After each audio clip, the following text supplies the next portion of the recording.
Hey, welcome in, everybody. This is the Underground Runaround, episode 12. When's this lockout going to end? I am your host, Brad Ross, back with our co-host, Pav Daddy, and our wonderful senior lead news anchor hobby guy, Brett Sully. What's going on, gentlemen? What's happening? I'm not been able to watch any baseball, and it's upsetting. We're getting to that point of upsetment. But there is. I've been watching college baseball on ESPN Plus thing. Like on ESPN Plus, they have the wildest game. Like I was in a hotel room this weekend in Nebraska watching some West Coast baseball game of two schools. They had one camera guy. It was not very good. Somehow there was replays. They'd put the bottom line for the player, but they wouldn't even show what they had done on the day. There was no stat line. Just a name. I'm like, hell yeah. And I mean, it was baseball, so you got to watch it. It's But baseball. yeah, it's not looking good on the baseball front, especially with the owners and their power move. The first thing I want to start off with before we even get into it is Manfred said when they locked the players out that it was to avoid the cancellation of games.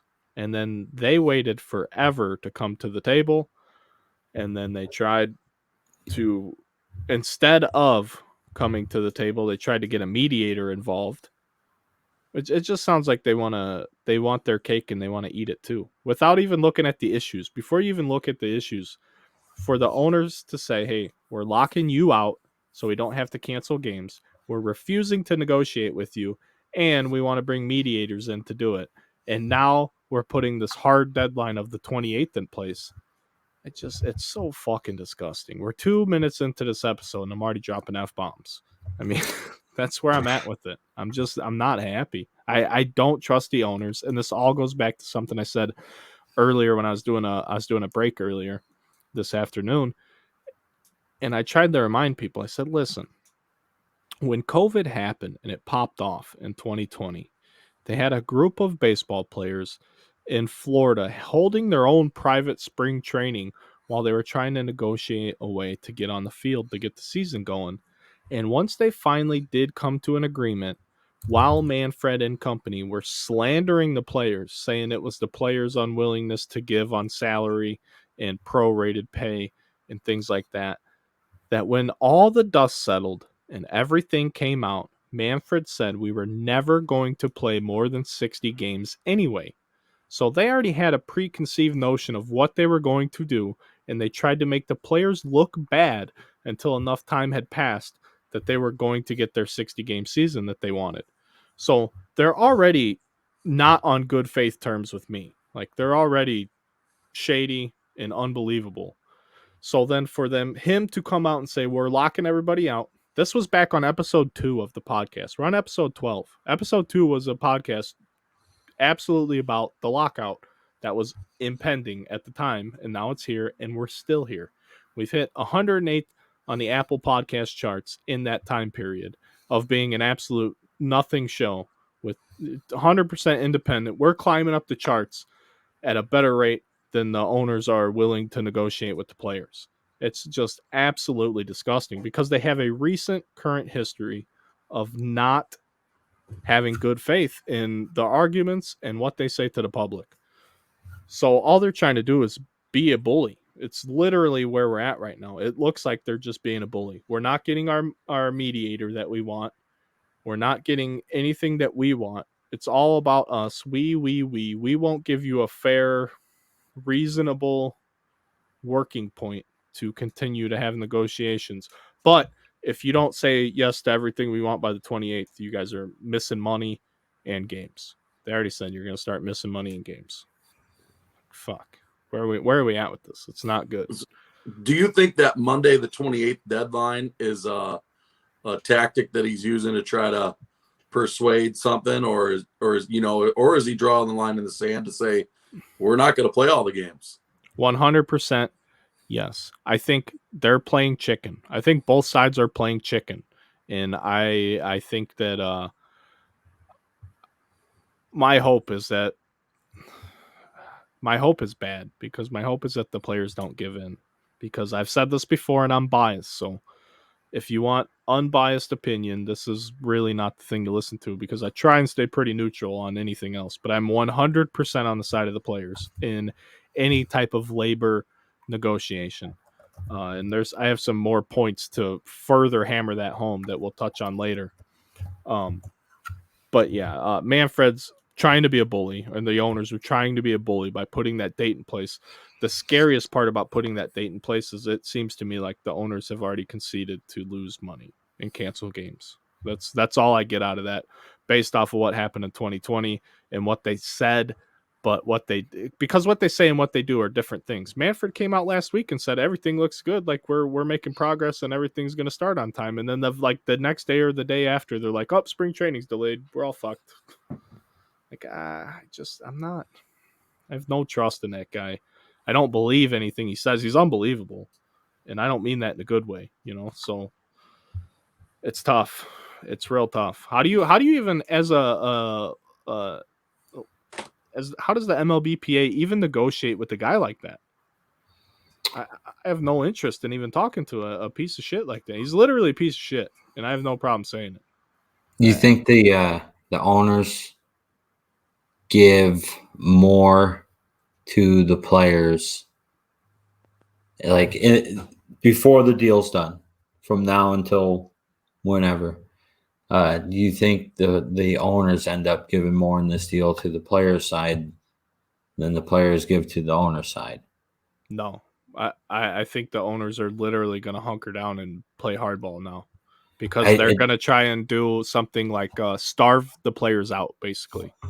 Like not all of these players are millionaires, and not all of them are going to get to start collecting a check, and some of them might have got in a little too deep with their big league money. I don't know any of their financial situations, but they're not all millionaires. And the owners can afford to sit back. Whether they want to or not is a different thing, but they absolutely can afford to do so. So I don't think they're going to give. I would like to see them both be happy, and everybody's holding hands and fucking walking over the rainbow together, and everything's going to go good, but we're clearly not having that. Especially when they waited until after Christmas and the holidays to even sit down and start talking. So you wasted fucking time, and now you're wasting more time, and now you're putting a deadline on some shit, and it's a big game of chicken right now, and I don't think anybody knows. You think they don't, like, no threat of like the 94 situation and the kind of revenue losses? I mean, there's pretty good potential that should this last much longer, they're gonna be less revenue than the NHL, and that'll put them into the fourth slot among the major sports. Yeah, no, I agree. MLS and the NHL have everything to gain from this in terms of viewership and numbers and revenue and they're probably just sitting back like, yes, please lock that shit up, lock it up, fight to the death. If you're sitting in one of those front offices over there, but it's not good, and I don't understand why after, like what you said, in 94 and then again with COVID, why these guys are not trying to work together. Like, hey, let's just come to like a half-assed understanding where we can work together, just for this agreement. I don't know what those terms need to be or what, but it's going to hurt the sport if they cancel games. There's no doubt in my mind that it's going to hurt people, fans, players, owners, TV deals, everyone. It's going to hurt everyone to cancel these games, because there will be fans you won't get back. I mean, that's happened before. You still see guys talking about back in 94, they locked us out and I haven't watched shit since, so fuck them. Millionaires and billionaires fight. Well, I could just lead right into my next point. The millionaire-billionaire argument is a terrible argument to make, no matter whose side you're on, simply because I got my handy notes here on a bill, because I would rather write my notes than pay my bills. It's more fun that way. But I saw a tweet and I got to find my screenshot because I want to give the tweeting guy his credit. We are, I try to be an honest person here. Adam H. Johnson, he's a verified Twitter account. He's some kind of podcaster. He has like 40,000 followers, but he basically, he shot the whole millionaire billionaire argument right in the ass. And he said ESPN framing the MLB lockout as billionaires versus millionaires is a stupid anti-labor talking point that should always be followed by mentioning if you made $1 a second every second, it would take you 11.6 days to become a millionaire and 31.6 years to become a billionaire. So you can't even compare a millionaire versus a billionaire because they're so far apart as it is. That's like comparing a millionaire to a guy who makes $60,000 a year or whatever you make. It's those two people are not in the same class. They're not, and a millionaire is nowhere near what a billionaire is. So it's no one wants to hear rich people bitch with other rich people, but they are two different entirely levels of rich people. So I get it. I 100% get it. There's no game without the players. I wish the love of the game. So here's the problem. The only issue I have with the players, and it's not even an issue, it's because the sport has turned into a business. I just wish we could play things for the love of the game. But we got to this point because of the love of the game and all the money that came with it. Because if people didn't like the game, if people didn't watch the game, if kids didn't go in their backyard and try and emulate the people they saw at the game, none of this money would even be in the conversation to begin with. So without the game, without the players, there's no game.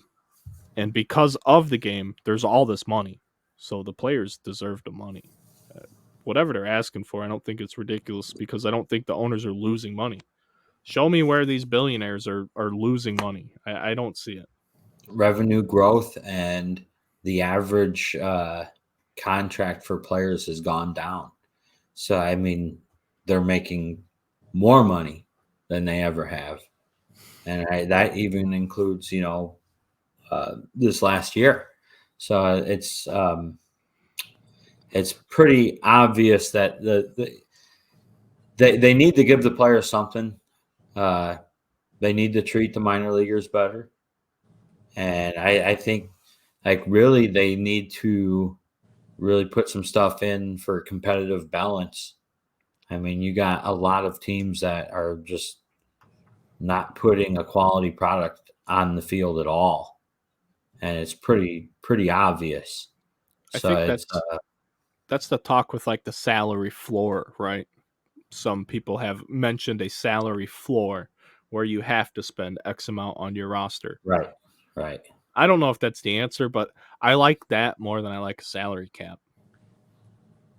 Yeah, I do too. A minimum salary for a roster, I would go all for, because what the Pirates are doing is embarrassing.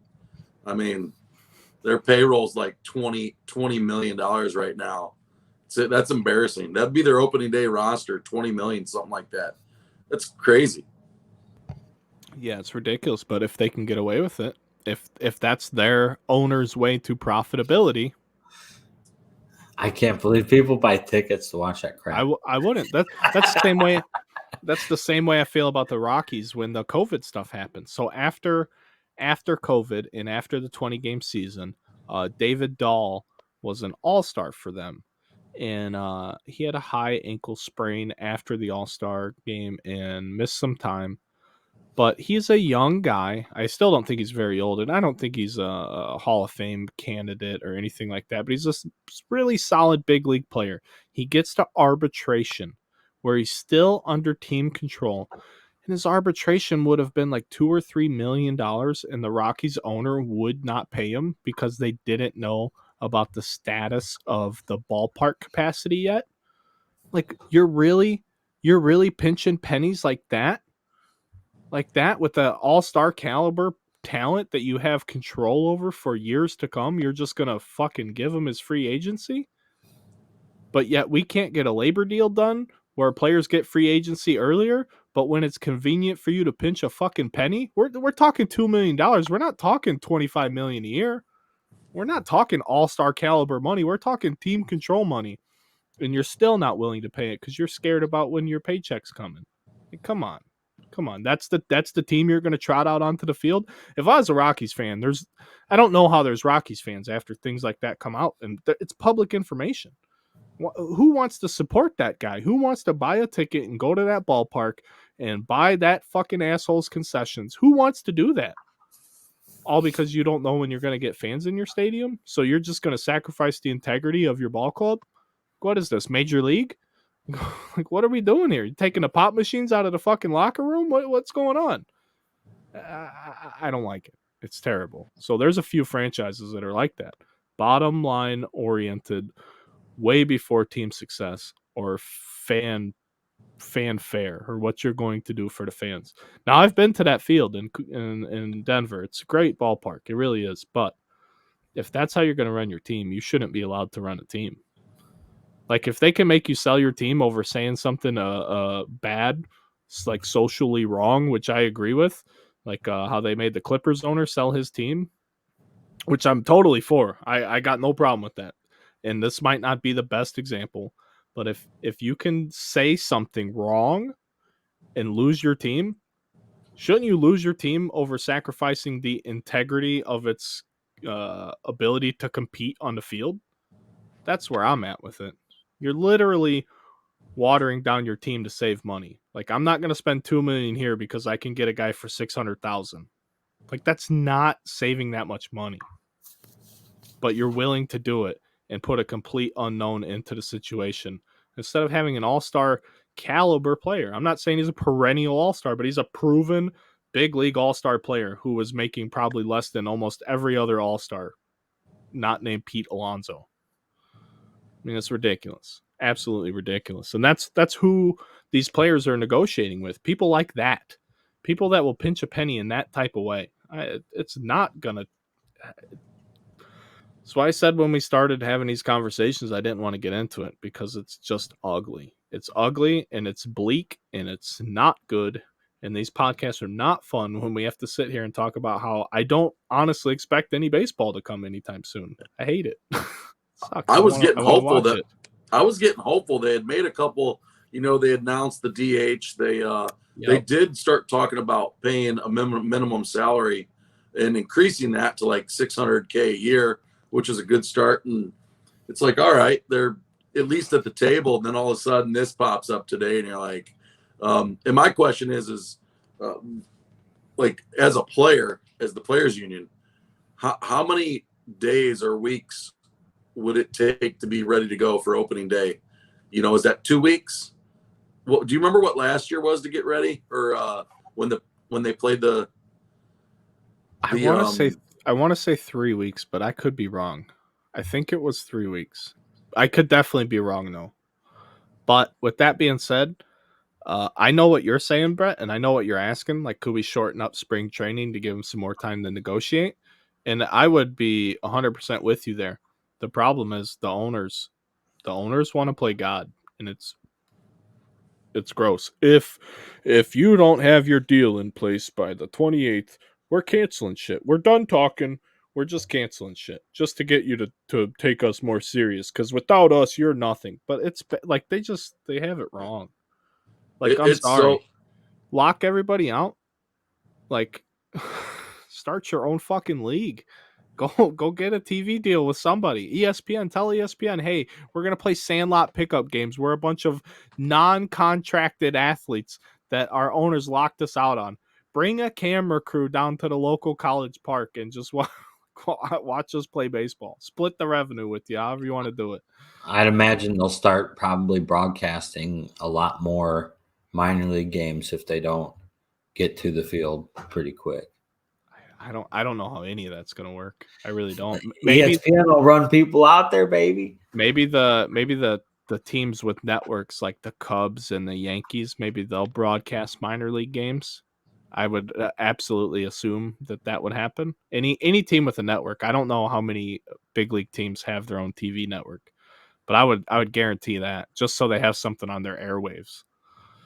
But I don't like anything that's happening right now. I hate it. There's nothing to like. No, I don't know about you guys, but I'm still salty from last year with the Cubs. I'm I'm excited for baseball again. However, like Ricketts gets a big thumbs down from me. And I still haven't bounced back from that the whole way. Again, I want to see the season start and I'll watch. But I'm telling you, when they traded those guys last year, I didn't watch anything afterwards. I haven't turned on Marquee Network since last July, whenever those trades happened. So he's already in the doghouse. They lock out. Maybe I don't even watch him again, Yeah, I get what you're saying. I do. And it's tough, man. It's real tough. Here's the biggest thing, though. After this lockout ends, there's still probably most teams don't even have their fucking rosters constructed yet. Not even close. We still have huge free agents. We haven't got our off season because we're locked out to avoid canceling games because I'm fucking Rob Clownfred. I should have painted my pop filter red and worn it on the fucking podcast today. Holy shit. This guy's an absolute joke. Then you get the reports that Juan Soto turned down 10 years, 350. I think it was 12 or 13 and 350. Yeah, but yeah, like 13. as he should. As he should. Yeah. I'm sorry, I got no problem with that. I don't think so. Like the NHL had to do something about long contracts because what they were doing in the beginning of these super long contracts is they were giving guys 10 and 12-year deals knowing they were only going to play for 5 years and putting all the money on the end of the contract after they knew the guy was going to retire to help with the salary cap because they had a salary cap and they were trying to cheat the system. And they got away with it for a few big players. And now baseball is turning into this thing where you get these 10-year deals and you get these guys like Pujols who can't even run the bases and are getting paid $1 bazillion to where they just got to cut them. And I don't like seeing that. But at the same time, you're not paying these guys what they're worth while you're playing the team control game. So that's what you get. So if you're not willing to overhaul that system, what do you expect? So yeah, if I'm Juan Soto, he's going to be a free agent at 26? He's going to be like one of the youngest free agents ever. I would tell everybody under the sun to get fucked on a contract extension until I'm a free agent. He's going to be the youngest guy ever. He's going to get whatever he wants. He's going to get. How old was Harper? He was probably almost as young. Imagine that 27, 28 maybe, but not quite because I played college the same year he did because we played at the same tournament together in junior college. So that would have been 2010, and that would have made him at least 17 or 18 at the time at bare minimum. And then he got drafted in 2010. He got drafted that summer. And then when did he make the big leagues? I remember he hit like a hustle double on like a blooper to center field for like his first hit. I was a big fan of him until I realized what an arrogant prick he was. Now I'm not a big Bryce Harper fan at all. But I was really rooting for him. He was one of the first like guys I got behind as a prospect. We didn't play a game against each other, but we did share the same fields at the same time in the same tournament and stuff like that. And it's like, oh, that's cool. I'm doing this, and a guy that's doing this is a legitimate big league caliber player. But then you just, I don't know, not a fan.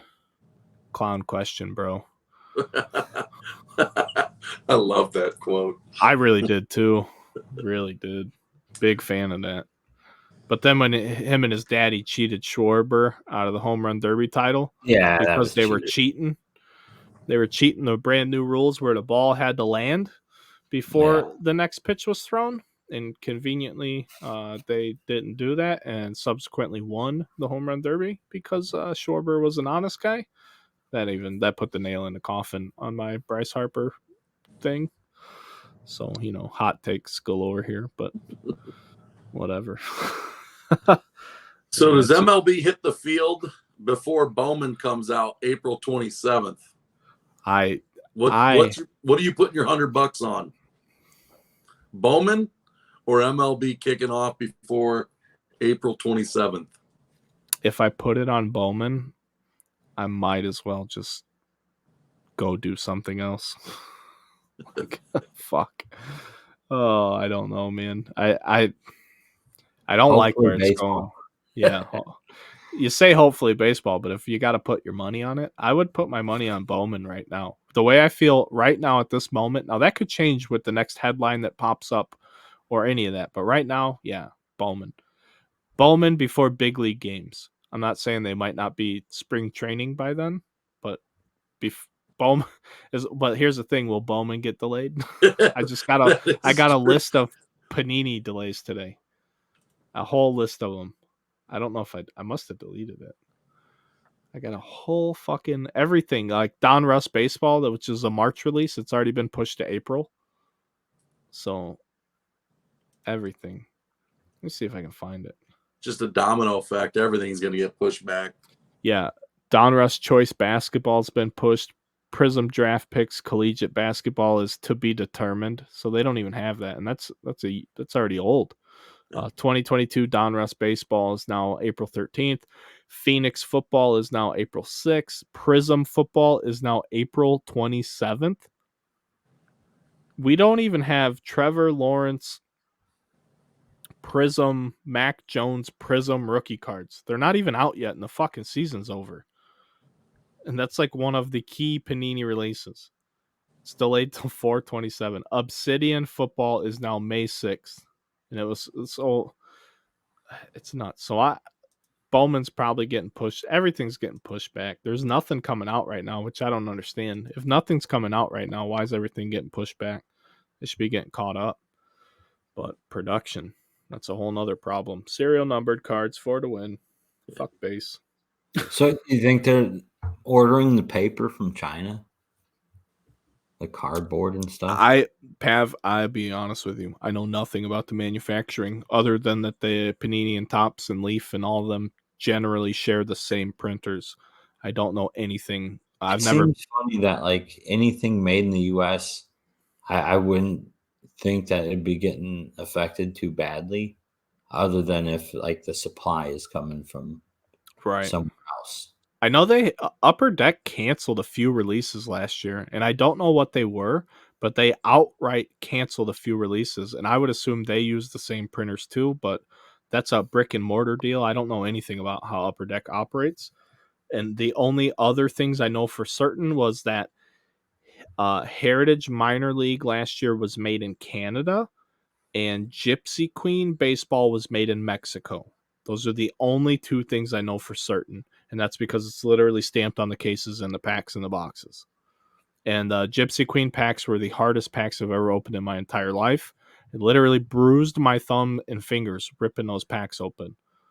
Like they had bruises on them from doing 2 cases in one day. Bruised. Like my fingers are. It was kind of fucked.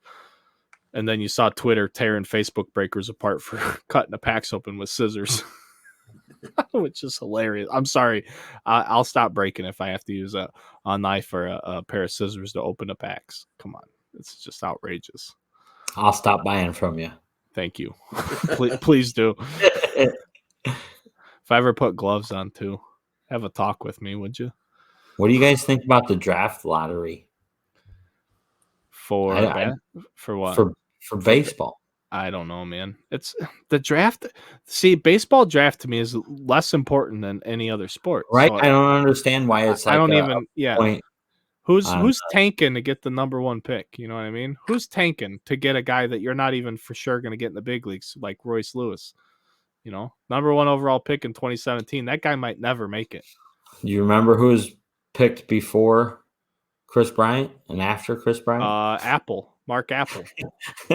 I mean, it's like, yeah, especially with baseball. That's a sad story too.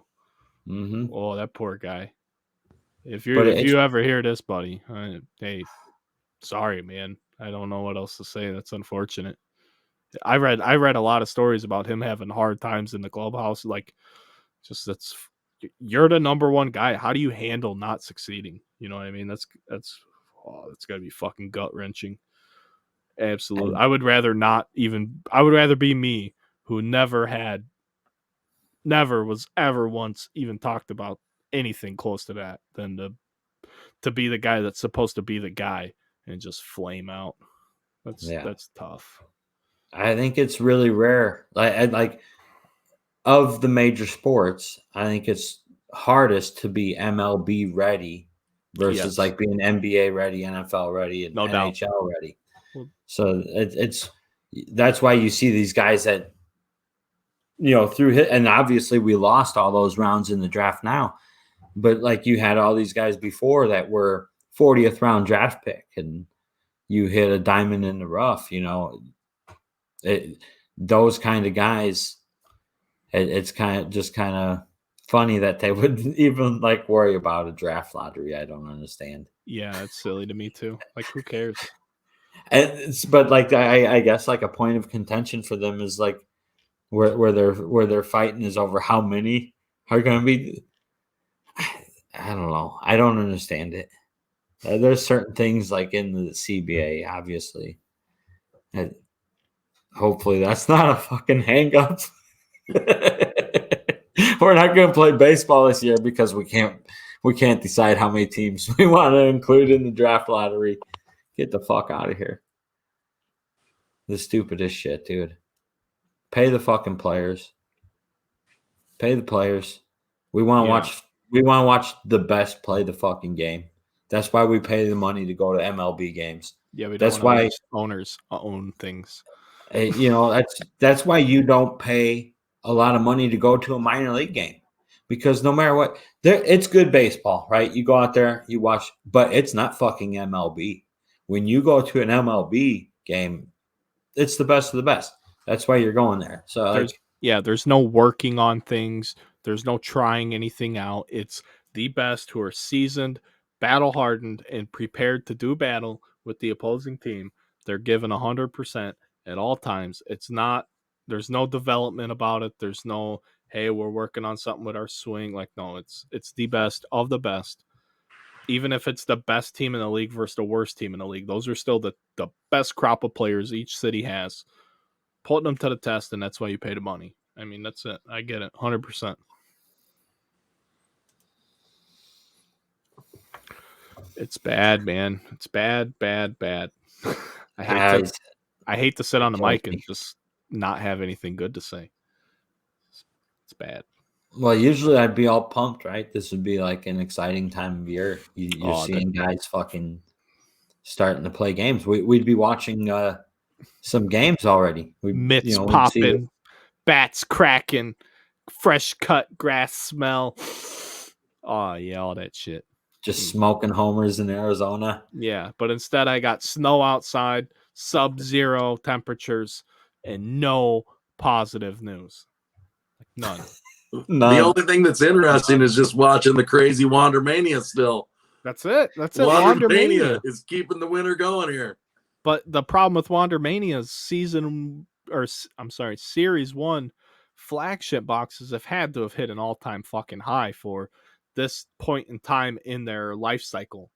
It's insane right now where the boxes are at, hobbies and jumbos. Hobbies are more accessible now than jumbos are, but jumbos are insane. But that's because the jumbo is the easier format to break. I mean, make no bones about it. And sports cards, I don't know how Fanatics and whoever is going to handle all of this. You hear all these rumors that they hate breakers, but breakers are the reason for breakers drive the singles market one way or the other. Like, the product has to get open, and people aren't lining up to pay $1 bazillion for a box, but they will try a piece in a break. And I've always had issue with pricing in general, and I continue to do what I can do to help my customers, but you need the breakers, and the shit is. That's why we've had other breakers on here. I mean, my name is on this fucking podcast with this business, and I've brought other businesses in to just talk because I think it's good for the hobby. I'm here to do what's good for the hobby, and some of this stuff's getting silly. For one team, it's bad, man. There's nobody else. Like, I saw Blake, who we had last episode from Deep Fried Breaks. He posted a lot of 75 base Jarren Durans, who's supposed to be the number 2 guy in flagship. Would you agree? 75 cards, base cards, $200. Still didn't sell it. Had it up all day on Facebook. Hasn't even sold it. That's the second best guy in this product per the hype monsters. And his base card doesn't even go for $2.50. But a jumbo box is like $250, $300 right now. It's insane. For flagship, for fucking printer paper cards. Like it's like negative 3.3 card stock. I don't even know how to verbalize what I'm trying to say. The card stock is so thin and flimsy and easily damaged. So you're saying I should sell my hobby box when it gets to me? You haven't got your hobby boxes from the Dude. ones from Tops? Yeah. I haven't either. I got my hobbies, but I haven't got my my first edition. Yeah, I haven't The got first either. edition was before the Series 1 boxes. Yeah. That shit ain't even Yeah. they didn't even Yeah. print that shit. They're like, let's just sell it first. We'll print it Yeah, later. for sure. That way they know how much to print. We gotta pay the printers. It's They're gonna lock us out, you know. Yeah, it's the price are nuts. I was telling you before we came on, man. A breaker sold the Wander spot in a 20 case break for $12,042, and that was 15 jumbo cases, 5 hobby cases. Yeah, that's crazy. It just blows my mind what is going on out there. The only other thing that's helping Flagship, I'd say, is the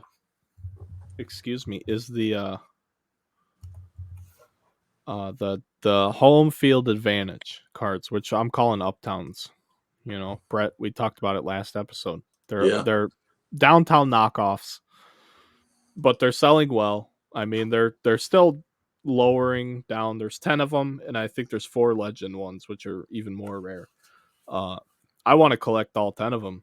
I'm gonna sit here and I'm not gonna lie to you. I want all 10 of them, but I'll be honest. I'm going to pick and choose when I buy them and how I buy them, because it's gonna be an expensive set. But they're bad. We have licensed downtown cards. That's what they are. I like them. They're fucking sweet. So that's helping. But you're only people are saying case hit this and that, but I've opened cases that didn't even have one in it. So I think they're a little bit more rare than a case hit. Maybe 3 out of 4, 4 out of 5 cases have one, something like that. I don't know. And I know nothing about the retail. Brett, I know you said you were gonna go retail hunting. So how'd that go? So I opened up, I think it was 18 blaster boxes and 2 hanger boxes, and 0 downtowns, 1 short print, and 3 wanders total, which is mind blowing to me. That's it, all that came out of that. How much product? It was 18 blasters and 2 hangers. How hard were they for you to find? Very difficult, actually. I went after school and went around to some of my normal spots. Target has not gotten them in to this point that I know of, but so I was going around. I think I went to 4 different Walmarts, and then I had to drive into the hood to find what I found. And literally, I'm not joking when I say driving the hood, because somebody was shot there earlier today in the parking lot. So hell yeah, you got to do what you got to do. I get it. That sucks in Illinois. You can't even stay strapped. Yeah, well, yeah, we won't go there. Yeah, sure. No, I got you. Absolutely. But it's I've decided, usually I go balls to the wall on Flagship products, but I think I'm going to open up my 2 hobby boxes from Tops. I think I'm going to open up that first edition. And I think I'm going to call that a year and do what you just were talking about, going and buying those. I really think those cards this year, those home field advantage cards, their new release, and would you quit there's only talking 10 about of them them. now, I don't please? think I'll go after the ultra short prints or whatever, but the 10 goodness. base ones, and get all of them for, because I have a feeling there's going to be 10 more in Series 2 and 10 more in Update. I'm just guessing. I'm really hoping they do kabooms and stained glass cards like I've been predicting. That would be amazing. Splats and church windows. It's the first year. That would be an amazing set to get PSA 10, like the whole set too. Not just but 10s would be amazing. Yeah, I might try for the CSG 9s. What stain? There's like a Panini stained glass? Yeah, Panini does stained glass for like Mosaic. Not Mosaic basketball. Is it different than like the Allen and Ginter ones? Yes. The Allen and Ginter ones are amazing. Here, I'll get one on the screen. I pulled one yesterday in a basketball break. I just posted pictures. So I'm trying to get Laura to work on the photo box. She's awful. She's fucking terrible. I don't know how you can't take pictures in a photo box. I talked to her today. I'm like, so here, I'm actually gonna pull this up on the screen right now. Do you put your camera on a tripod, dude? Me? Yeah. When you have her do it, take the pictures. No. Just See, put that shit on a tripod and say, just push this button. Here's the problem. I have to she has to do things without me helping because it doesn't help me if I have to do it. And I love her dearly. So like, this is a picture I took, right? Yeah. Looks good. Yeah. There's her picture. Yeah. Like she zoomed in so far and then she like crops it out. I'm like, no, leave the background. Like leave it. That's what the backdrop's for. Just leave it there. It looks good. You get to see all the color and it doesn't look like fake because it's so like she's like, I zoomed in like 3 times. For what? Yeah. Look at these. Come on, what are you doing? But anyway, what I wanted to show you was this. This is a stained glass card. That is sharp. This is actually like a mosaic prism version of it too, so it's got Yeah. that mosaic prism on top of it. But yeah, that's like a rare insert for basketball. And like straight fire, same thing going on there too. But like even a silver Ant-Man, I mean, come on, these are just rough. Yeah. Rough. Then there we go. There's my big series 1 hit right there. Sorry for anybody just listening. If you go watch on YouTube at this time point, we're at like 41 minutes right now. We just have some visual stuff on the screen, just some pictures of some cards and some inserts and stuff like that. But it's Jeter reverence, man. Even Tops commented on this. I put it on my Twitter. I got some fire emojis and an exclamation mark out of them. Still didn't get any words out of Tops, but you know, I'm working on them. We're warming up. Is that a sock? I don't know. It says game used though. It does say game used Jeter memorabilia. It looks like a sock. Like it could would be a game used sock. Sure. Especially with the Yankees uniform. What do they have that's dark? Right. Maybe a piece of a hat, but it wasn't raised. So that's the job I want. I want top social media manager. I want to do that job. That would be fun. Go. Yeah. Yeah. Dude, I don't know. Degree. I don't know how fun that would be. I bet your notifications are just insane. It's blowing up. And just tons of people telling you how terrible you are all the time. You call this centering? Your production's terrible. Yeah. Come on. Yeah. Yeah, every other fucking post is Junk Era 2.0. Junk Era. Oh my gosh. Oh, I'm so sick of hearing that stuff. Had some PSA news pop up today. Oh, yeah, it was either today or yesterday. The facility? A tweet. You saw the facility in New Jersey? Yeah. Which is, I think they already had a location in New Jersey, but they actually are 130,000 square feet, and they're adding grading to that, which they didn't have. So that'll be interesting to see what kind of capacity they start adding to that. That'll be nice for us. We're like me being in Indiana, you in Illinois. You know, it's kind of a bummer when you got to wait an extra week for your shipping coming from PSA because they're in California. Well, here's the thing. How do they determine who sends what where? That's an I'd issue. imagine that there will be a line cut down the middle based on where you live. So that means they'll basically have, but will they have the same capacity at each place?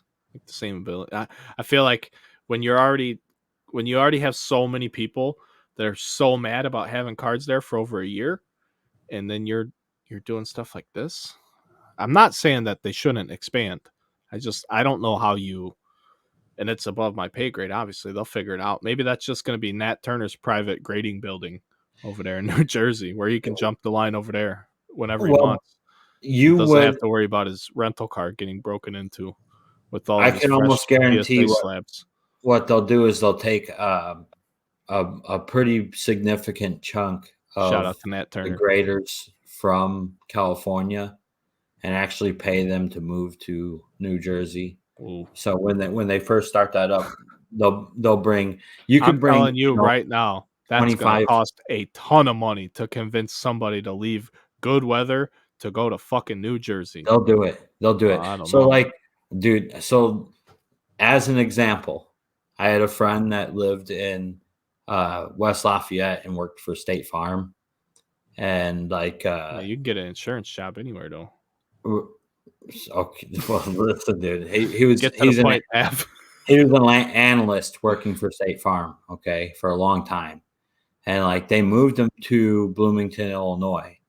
They have a big place there, and eventually they told him, "Hey, man, if you move down to Texas, we'll." I'll move down to Texas right now, too. I'm cold, Pav. You're not getting the point here. No, It's cold dude, here. you I want to you get warm. I you don't don't want to go from understand. warm to cold. I'm getting I'm older. telling you, you don't understand the Pay corporate me. money. They Open the pay pockets big money. money. So like what they told him was, if you can't sell your house, we'll buy your house for 15% above market. We're going to give you a $40,000 signing bonus right now. We're going to pay you $20,000 to move your stuff. And then they gave him a raise to 6 figures. And then like they give him extra money to like help buy a house, and it ended up he ended up getting probably pretty close to 250,000. Yeah, I mean, that's worth it, I suppose. But I'm just Right, not. but you're talking about, it wasn't just him. He was part of a large group of when your corporate entity like PSA is doing, you're talking about they probably have plans to double capacity based on. Oh, I mean, I know they need the guys. So they need experienced people over there. But I'm sorry They'll move them. if it's warm where I'm at now, I'm not leaving. Sorry, you're gonna need to show If me you were the money. making 65,000 and they're like, "Hey, move to New Jersey and we'll give you If 100," they're making 65,000, they're not living in California. I'm just. I wonder what a grader. That would be a good question. It's to a ask. great question. I would like to know what they make. I don't even know if they'd tell us. If I could even pull a. I'll bet they average less than 65. I can't. I'm telling you, dude. I'm telling you. At the national or the next time we should go, because they had hiring signs up. I should have asked them when I was there. Dang. I'll bet they average less than 65. There's this show in Vegas next month called the Mint Collective. You guys hear about that? I haven't seen that one. Okay, so it's like a networking and a show. Like they're having speakers there. Actually, a guy who I want to have on the show eventually. He's actually going to be a speaker there. And he's a guy that used to be a customer of mine. He used to be a customer of Pete Viverio with Bargain Box Breaks. His name's Chris Costa. He's got this thing called Costa Cards. Big Night Breaks is like his business out there on the East Coast. He does these shows at the Causeway in Boston. Has like professional athletes come. Like he's doing it in like a big, lavish nightlife type setting. Like he took breaking and took it outside. Like took it out to the public, like right in front of their face. I really like what he does. He's a real nice guy. But he's actually going to be a speaker there, and he opened a card shop called the Card Vault, and if I'm not mistaken, it actually touches Gillette Stadium. Like Robert Kraft cut the ribbon on the place when he opened it. So he's like on this next level shit. And he went from just a guy in the hobby to like instantly above anything I've ever done. But he's just got to be well financed, just a slick business dude. Probably a guy that I would generally talk shit about, but I actually like the guy. But he's speaking there, and I reached out to him today. I said, "Hey, dude, I saw you're speaking at the Mint Collective thing. Like Luber's gonna be there, I believe. All these big name people, just all the who's who. The Card Ladder lady, the lady who's like the founder of Card Ladder, she's gonna be there. There's a whole list. I should pull it up instead of just sitting here and trying to fake my way through it. Just give me 1 second, everybody listening. Yeah, while you're pulling that up, I got it. Oh, go ahead. Yeah, so Josh Luber from Fanatics. collectible guy. Ken Golden's going to be there. Jeff Wilson, the sports card investor dude. Lawrence Epstein from the UFC. Gene McLeod, arena design. Some guy, Jeremy Murray from Beckett. Snapback Sports, whoever that is. There's just a ton of people. Sarah Layton from Layton Sports Cards is going to be there talking as speakers. So they're going to have speakers, marketplace, and some VIP stuff going on. It's a lot of stuff going on. It's from the 25th to the 27th at the MGM Grand in Vegas. And I wanted to go as a vendor. I saw it pop up as somebody was trying to sell one of their tables. Like, fuck. By the time I saw it and tried to buy the table from the guy, they had already sold it. So I'm looking into trying to go out there. I added myself to the vendor list. I just think it'll be good for exactly, like, I want to network more this year, and that's a lot of, it would help with the podcast, I'd hope, too. Just to, find guests and have a good time and just keep doing what we're doing for the hobby. We get a lot of good feedback from this, but obviously we do it our way. And Brett, did he ask you if you wanted to go to Vegas? I've never been to Vegas. No, he didn't ask me either. What? This guy's a freaking prick, man. I am. So I told my wife, right? I said, hey, the end of March, there's this thing in Vegas. I said, I'm going if I can get a table to set up there. Because if I'm gonna go, I got to figure out a way to make some money, make it worth my time. What are the days? The 25th through the 27th. But I told my wife, and she goes, my kids are on spring break. Dude. She goes, yeah. I'd love to sit at the pool. Blah blah blah. I'm like, listen, this is a business trip. I'm like, business. I'm like, every time I talk about business, you talk about pleasure. I'm like, I'm going there to make money, not spend money, And then we started. I'm on a treadmill at the gym, telling her this, and I already know she's pissed because of the way I responded, because I'm in full sweat, perspiring, running, and I'm not sitting comfortably thinking about what I'm saying. I'm saying the first thing that comes out so I can put my phone down and get back to running. And she's like, oh, just do whatever you're going to do anyway. I'm like, guy sold his ticket. I'm not going. So now I got to get a ticket so I can go. And then I added myself to the vendor list, and they emailed me back. They're like, hey, we're sold out, but we encourage you to buy a ticket. Come on out. I'm like, I'm not just going to come out. I got to make some money now.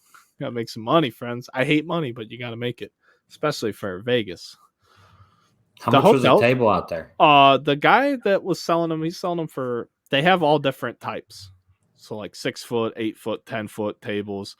This guy was selling 2 6-foot tables with 3 showcases a piece and 2 passes. So you and somebody to help you or whatever for $500. In Vegas, I'm sorry, that's not so bad. I sell a couple cards. No, that's not bad. Yeah, I pull a couple cards out that I necessarily wouldn't sell and take them to a show like that where I know for a fact they would sell, and you're good. You don't got to worry about it. The hotel was reasonable too, less than $200 a night. So, I mean, real reasonable to me. So you spend $500 for the room, $500 for the table, and whatever your flight is. I would just use my points to fly, Fat YPAV, you want to go? Yeah. Let's do it. I'll find us a ticket somehow. I'll knock on some. We might have to pay double for the table, but I'll split it with you. Let's go to Vegas, dude. Tell you what, if you don't head out of town, that I believe the weekend before, the March 18th, 19th, and 20th, Rosemont. Is that the Chicago Spectacular? Yeah. That show's been really good, and I tell you, I got to go to that. The one Are they gonna make me wear a mask? I don't think so, because they're getting rid of them in public coming up. Are they getting? You still got to do the vaccine shit in Chicago? No, they're getting rid of that too. Because I had to do that for the Elton John concert a few weeks ago. I think they're getting rid of both those coming up March 1st. So yeah, I seen something on the news about it that they're gonna drop the mask mandate. But even if you don't go to sell, it's worth to go for a day. They had some amazing stuff, and I just recommend if you do go, get there early. The last time they didn't have online tickets for like one day. You can get them for the weekend, but not the one day. And I got there a half an hour early and had to wait like 45 minutes in line to get in. There was a lot of people there. Yeah. Some amazing vendors. Was it more people than the National? Oh, not even close. Okay. because it was in the upstairs room. I don't know if they'll be downstairs this time or not, but it was upstairs. Good size room. But Same place, right? Same place, yeah. Same place, right? Same place. And but that room downstairs is humongous. The one Right. upstairs big, but not like that. Yeah, I've never been, but I'm on their, like, I get their emails and stuff, and I've just decided this year I got to start doing more public shit because I just stay down here and grind away in the basement. I got to get out and start shaking hands and kissing babies.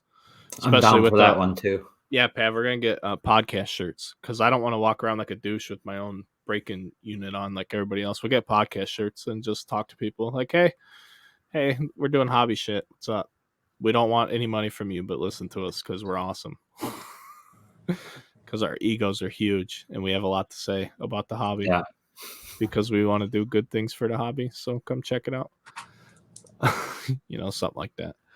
But yeah, man, that's a move I want to make this year. Get out and do more social stuff with the hobby, especially when the big players are out, man. Yeah. I don't know anything about these guys. I want to know about them. Like Luber, I want to get that guy on the show. He's never going to come, but like, hey, Fanatics guy, what the hell's going on? How are you? Can I buy you a beer? I only drink Chardonnay. Like, what? Well, get a bottle then. Let's go.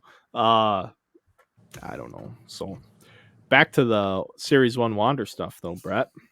Yeah. 3 101s that I know of have been pulled. The Silver Pack base, the Silver Pack Redemption Auto, and the Platinum 101 autograph with the stars on it. I have a picture of it. I saved it. I don't recall the exact parallel it's called. I'm never going to find it now that I said that out loud. I got a picture of Manfred looking like a clown. That's definitely something you want to have.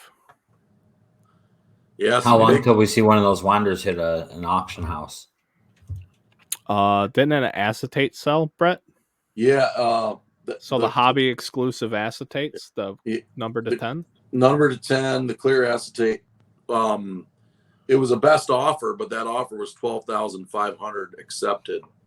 For a clear card number to 10. Wow. Yeah. Wow. Yeah. That's big time. That's big time. That's big time. That means them 101s are going to pull some real serious coin. The Silver Pack I like because it's a legitimate superfractor. Even the autograph, even though it'll be a sticker, it's still a superfractor. So, like, it's not a platinum, not shiny 101. It's a bona fide superfractor. Long before you get to any chrome releases. Like maybe Finest might be the first chrome superfractor release for him. But no, you already got promo packs. How does his auto look on the stickers?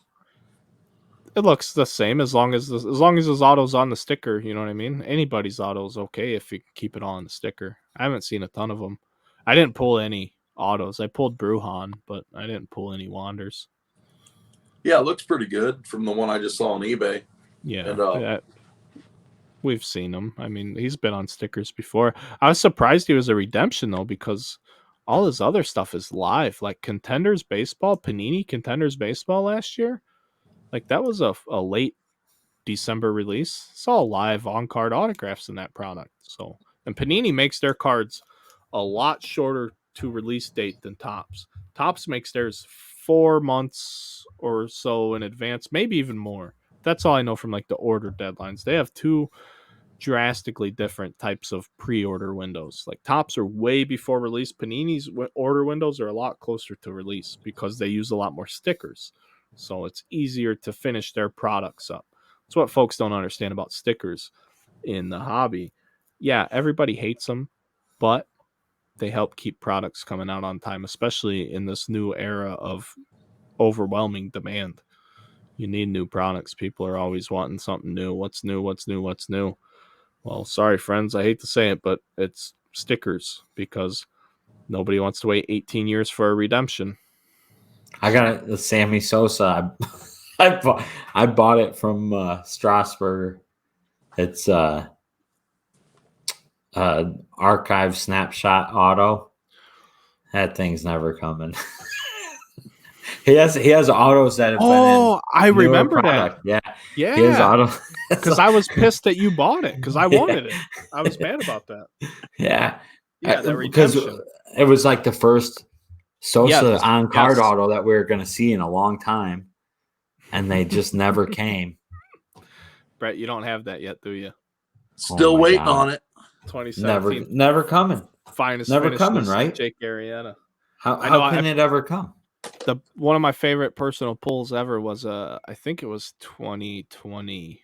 I don't think it was last year. I think it was 2020 Tier 1. I pulled a Sosa on card, and his whole name was on the card.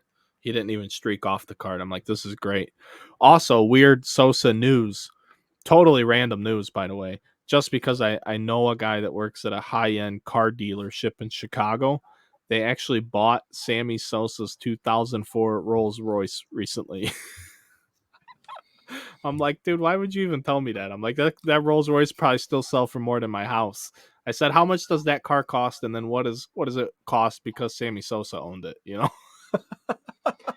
Dude, you would be surprised at the loss of value on he some of the still Rolls Royce and Bentleys and he stuff, said the it was older still ones. over six figures, but he Oh, said the same thing phew. everybody else knows. The parts, you know, when you start getting into Yeah. that foreign stuff, I'll see even it on Cars and Bids soon. even the dumbest shit costs you an arm and a leg. Simple things, simple mechanical things are way too much money, like a shock, $6,000 shock, shock absorber. Like, why? Because it's a Rolls Royce, my good sir. Now where's my monocle? Yeah. Could use Everything's some crazy right caviar. now too. Yeah, The whole shortages, market. supply chains, and ugh. I watch cars, I watch it like I watch baseball cards. I watch them all day He go does. for well over MSRP. I watch dealers. Dealers are knocking up some of these big money cars, like stuff that's 100 to 150,000. They're knocking them up $20,000-$30,000 above MSRP. Jeez. I know. It's freaking crazy right now. I actually saw one of the local car dealerships on the news. That might have been Facebook, but he said he's gonna stick to MSRP. He could overprice all his inventory and he's sticking to MSRP. So pretty good business there in terms of Good for him. treating your customers without gouging them, when you could. There you go, Yeah. Brett. Yeah, Me good and you, for let's him. go up there. Let's flip some cars, baby. Yeah, let's go clear his lot, just like Yeah. it's a Walmart shelf. I want all your Corvettes, all of your trucks, all of your full size extended cab trucks. Give me all don't them you babies. put this shit on your website either. We're buying it here right now, and then we're gonna go flip it on the internet. I have a Honda and I went to get it serviced Saturday, and they usually have a pretty big inventory in Gurney. It's a pretty decent sized dealership, and there's no cars on the lot. They got their cars parked sideways and shit to make Yeah, it look like they have got more. They have this huge army truck parked in the front to block the lot out as you drive by because it's empty. I was reading about that last summer because the dealership wouldn't stop calling me about my Charger or my Challenger. I bought a Challenger in the summer of 2020 as a gift to myself for going full time in the hobby.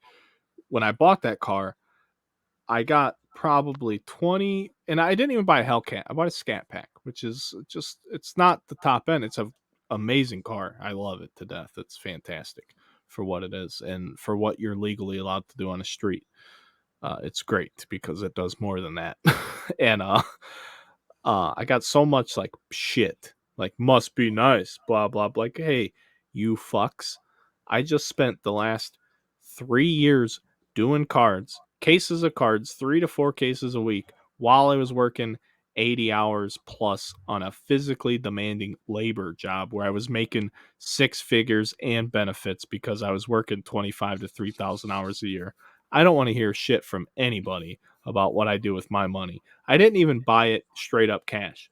I put a lot of money down on it and I have a payment, but I fucking worked for that car. Like, that car didn't just show up at my house because I conned a bunch of people out of money.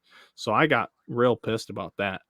But I put a lot of money down. The dealership knew it, and they called me for like a year straight, like twice a month. Hey, man, once I bought it at the perfect time, June of 2020, right before all this shortage shit started happening, and called me every day. Pretty much, it seemed like twice a week.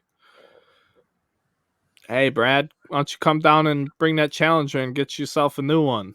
Like, new one? This thing's brand new. I got 2,000 miles. Like, it had like 6 miles on it when I bought it. I bought it brand new. And like, no. Like, why would I bring it in? They're like, oh, well, we'll give you this much for it. And they were offering me like 10 more than I paid for it. And we're talking about now my car's technically used. And so, like, after they pestered me enough, I at least just looked. I got on their site because they do great business. Bozak Motors. I have no problem plugging them. I've never had an issue with their dealership, and I've had issues at plenty of other dealerships. I think we all have. Finding honest car places is not the easiest thing to do. And like, well, let's just see what they have. I'm like, let me entertain this in my head before I even talk to these guys. And I get up there and look, and my car was my car was nothing insane. It was less than 60. It's not like I bought, like, most well-equipped trucks cost more than my car. I just bought a sports car instead of something to haul things around in. And I'm looking, I'm like, man, these same fucking car I have with the same options is like 71, 72 brand new. It's not even a Hellcat. Like, I'll go buy a Hellcat. I'm gonna spend that kind of money. And I'm like, I don't even want the Hellcat because I can't even make this thing go as fast as it's supposed to go now. Like, what are we? And I finally called him, like, listen, man, I'm not selling you my car. Said, they're like, why not? I'm like, why? So you can charge me 20 grand more for this new one that's the same exact thing I already have? I'm like, I'm good. And then I started reading about it, what was going on, and the semiconductors and this and that and the shortages. And then they're talking about dealerships parking their cars long ways to hide all the space that they don't have inventory. My sister-in-law actually sells cars, and as I was at, I'm like, Kristen, I'm like, what's going on what's going on at your lot? I'm like, you guys parking your cars sideways yet? Like, what's going on? She's like, no, we got inventory. She's like, you want to sell your car? Like, no, everybody. Like, I'm not selling shit. But it seems like every dealership on earth is trying to buy cars, and there's just no cars to buy. New, used, any of that, because they're not pumping them out at the rate that they had been. It's crazy. Like I wanted to actually, like, when they announced the new Broncos coming out, it was like $100 that you had to put down to reserve one. I wanted to reserve one of the higher end ones. Can't even get a V8 in those things. Dude, I wanted to reserve it simply just to flip it, and like, I didn't do it, and I really regret it now. But what's going on is, like, with all of the Ford stuff right now, basically everything, but they're still building them, so they got parking lots full of them now, and it's really wild because they're doing 15 to 20,000 over MSRP on the Broncos that I've been watching through the auctions. And like, what's going to happen when they actually get these chips and they get all these other ones on the road? Man, like, all these people that are buying them right now at these inflated prices are really going to hate it. They're really going to hate it. Yeah. But I like my minivan, the minivan that I just bought last December. That when I was still able to negotiate for less than MSRP. It's not really a minivan. It's pretty badass. But like, it's selling for more now than I bought it for brand new. So but at the same, what you're saying, if I wanted to buy a brand new minivan of like the equal equipment and stuff and options, it'd be 50,000 plus. So, it's not worth it to sell it. Yeah. But it's pretty wild. They just try and show you, like, hey, you'll make money off this car, and the cars are depreciating assets, and you're not supposed to make a ton of money, but here, sell us your car. And then it's like, okay, well, I got to buy a new car, and the new car's fucking 30-40% more than what it should be. Like, that's why this is, no, I'm good. I'll keep mine. And then not only that, the V8's going extinct, and I'm not getting rid of it. Sorry, world. Think what you want about my environmental policies, but just know that I know where your electricity comes from to plug your car in. And I'm telling you, it's just as bad as the gas I'm putting straight into my car, because they still have to burn gas to make your electricity. So I will do it guilt-free anywhere. You just get to play a morally righteous person and pay a super highly inflated electricity bill. It's the same thing. It's the same thing. Yeah. Just with harder to dispose of components when your car stops running and mine gets recycled. So And I'll tell you right now that like the We're Teslas that I'm watching, they're not holding value like the other cars are right now. Well, and a big part of that is the interior and stuff. Have you seen the interiors on the Teslas? I've never been inside a Tesla. Absolute fucking trash. I have They're no- putting like the cheapest fucking materials they can get and shit in these things, and they're falling apart on people in just a few years.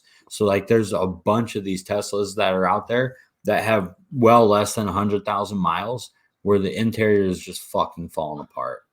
So like the market for them is just, they're worth half, of like a comparable gas car is going for. Well, like, how old's your cell phone, Pav? Mine, I actually bought a new cell phone last year. My phone, I have a Galaxy S8 Plus. My phone is old. Okay, that's what I had. I just upgraded last year to the. Brett, 20. How old's your phone? I bought it a couple years ago, but I had the iPhone 6 Plus, and I think this is the 11. So I went a long time with. Right, but my point that I'm getting to is my phone now, my battery doesn't last nearly as long now as it did when I bought it. That's why I got a new phone. How much does a battery cost to replace in a Tesla? Can you even do it? 20,000. That's insane. How long is it supposed to stay? I'm probably off. Maybe it's 12,000 or something. I just read it. Either way, if you're gonna have to replace that, you might as well buy a new one, right? They last like they're getting about I think like 6 years. That's fucking bullshit. Yeah. Most car loans are 7 years now, which I think is crazy too. But cars are so expensive now that the loan terms have gone to 84 months and crazy things like that. So I know this is a sports podcast and we're running around on cars, but this is the same shit that's going on with the hobby. Yeah. And wax prices. It's all cyclical, like Pav likes to say. He throws that word out. Cyclic. Bam, big fancy Pav daddy word. I'm not anti-electric car by any means, but there's got to be a better way. The horror story with Teslas, you can't work on them. You have to have them work on them. You have to take them to their dealer, and it's super expensive for parts to be put on there, and because it's all brand new relative to the combustion engine. Yeah, it's all new. Somebody brought this up, and I hadn't thought of it before, but it's not like you plug it in and it's instantly charged. It takes a decent amount of time to fully charge. So what happens when everybody has an electric car and you're on the road and you pull off to get electricity instead of gas, and you're a line of 10 people and it takes you 2 hours to charge each car, and there's only, and that electricity has to be generated somewhere. I don't know how this, I can't speak. It's such a confusing thing to me. I can't even speak on it. How do you? I have so many questions. You can't even go on a road trip. Like what's a fully charged Tesla? How far does it go? How far can you go in a fully charged unit? 400 miles, 500 maybe. I don't know. I don't know if you guys can even see me. Yep, you're back now. Okay, so I think like 250 miles is the standard. And then if you spend a lot more money, you can get the bigger battery packs. But that just means get up to 400 miles. Right. I think what you're going to see, this is already it's already in testing. I know. I'm sure they know all of these issues, but you're going to have wireless charging like through the roads. It'll be under the road. So I know there's a spot in Indiana that they've actually got where they're testing it, and It's in place a few other places, but that'll be the eventual thing. But then, who knows what the hell maintenance for that kind of stuff is going to be like. But I imagine you'll start paying like subscription fees, right, for your electricity. So it'll be, where you're paying monthly fees for to charge your fucking car while you're driving down the road. Not to mention that your car costs $1 bazillion more anyway. I'm good. I'm so good. The bad thing is like for lithium is a volatile element. Yes. So when that, so like in the early 2000s, I used to sell electric scooters, and they used like a nickel metal hydride battery. Okay. But right after that, we got into remote control helicopters. And at the time, this is like right at the start of the drones, right? And the big thing was the lithium battery because it's so light. So like we got into, there's a company, you can look, they're still sold in like Hobby Lobby and stuff, but we sourced eSky electric helicopters, and we would get them with the nickel metal hydride battery, and we bought lithium batteries separate. So we were one of the first companies to actually provide a lithium battery with the helicopter. And like what was going on is people were buying them aftermarket, but like the batteries that we got, we'd get them shipped over. Man, dude, I'd imagine this shit is like, now you see how stuff ships in boxes. When you get your cell phone, it's got a big warning label on there, right? It says, this contains a battery in there. Hazardous material. Battery. Yeah. Right. So lithium, if exposed to oxygen, it's going to have a violent reaction. And I mean, that's where your fires start. So when you see like cell phones where people that started on fire or whatever, that actually comes from the lithium battery was punctured or damaged in some way where it was exposed to oxygen. And then during the charging process, it gets so hot that it flames up and starts a fire. So like the lithium batteries are really, they're not environmentally friendly. And what the hell are we going to do with all these batteries? Yeah, you can't throw them away, right? That's you already see the landfills we have filled with cars now. Garbage Island, baby. It's in the ocean. Let's go. I mean, it's crazy. What was that? Those like Galaxy Notes or whatever that were blowing up. Remember that? When all those phones that was all from the battery. So it wasn't even like the phone or anything. It was just they sourced a bad, and they got fucked by some. Right, they got fucked by some company in China, right? So like they probably sourced the battery from some fucking shit factory. And they gave them shitty fucking batteries, and they, you burned some people's faces and shit because they were sleeping on them and stuff. Old melty face there. I love technology. It's wild, and I understand, like people's big thing about wanting to protect the environment and stuff. I love the environment. I try to see as much of it as I can. Absolutely. But I think like what people don't understand is like all of these companies are companies that are for profit, trying to make money. So they're not always going to do what's in the best interest of humans or the earth or whatever. Even if they're trying. Because I don't think that electric cars are a bad thing, but they're not the end all be all. I don't think that's where. I think eventually what will happen is if the wireless electricity gets good enough, you'll see the size of the batteries get smaller and smaller. So you'll actually get where you're not going to have, okay, this car can go 250 miles. No, that car is going to be able to go like 50 miles on a charge, and the rest of it you're going to be running off of the wireless electricity.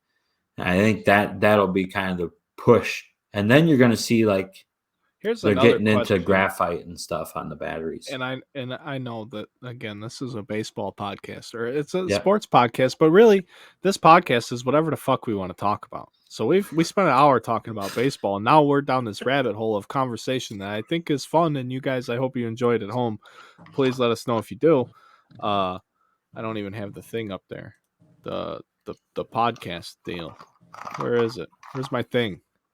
Banners. Banners. There it is. I Go was having a tweet at blast us. with that Yeah. little part. So here's my question, though. I forgot what it was going to be, but if we just talk for a minute, I'm going to remember. So, Pav, what were you talking about? Well, I will tell you this, because this all started with we were talking about the increasing in values of cars and stuff, and Yeah. Teslas Yeah, aren't yeah. following that trend. 50-mile batteries. 50-mile batteries. Yeah. Road We charging. We need, okay. I remember. Yeah. So Yeah. that's all we need to do. So I don't know about electric vehicles. I know a fair amount about combustion engine vehicles. I have a family history of mechanics and grew up in a body shop, things like that. So combustion engines use an alternator that charges the battery. Is there any possibility that that could be implemented into the electric car? Well, where while it's in motion, it's also recharging. They do. Okay. They do. Like, So basically, it's just in not like enough. the idea of electronics, right? Well, so like when you're actively pushing the accelerator, right, and you're applying energy from the batteries, you're moving potential energy from the batteries into the motors to spin the wheels. Sure. So like when you lay off of the accelerator and your car's slowing down, that momentum then those motors become generators. Right. So like the whole idea is basically any electric motor is also an alternator / generator. So if you use, you can buy, like, that was what we did for a while with the we had a whole bunch of extra motors from the electric scooters, and they were like 500 watts. Okay. And like, this is the kind of stuff. So if anybody ever wants to know what I do for a living, this is the kind of stuff I do for a living. But I had to find a way to sell these motors and make money on them. And what I did was we actually marketed them as windmill generators, and we sold them like crazy. And people would just build at-home windmills and take our little 500-watt motor and put that into their windmill, and they would produce electricity then and backfeed it into some batteries and charge batteries. Because you got the windmill spinning, and then it's spinning the motor, and the motor's producing electricity, and you just feed I get it. I understand. I don't know if everybody at home's going to follow. They're going to be like, what's it got to do with the Wander Franco mania? Just listen, friends. We're having some fun right now because baseball's depressing. How to make money. Yeah, we're teaching you something while you can't watch baseball. So just watch us, and we're here for you. And if you have questions, hit us up on YouTube or on Twitter. You got to interact with us. You got to leave the reviews and the ratings. If you don't like the show, like I said, you're more than welcome to leave a bad review. But talk to us first, because I think you should leave a good one. We've had nothing but good reviews. We've had some criticism, and I'm open to it. I love it. You don't get better without criticism. You can't grow without, being told something's not as good, or if someone would like something different. Now, you can't please everybody either, but you absolutely can't grow and improve if everyone's telling you you're doing great all the time. So I just want to clear the air there too. So go leave a good review and interact. Go ahead, Brett.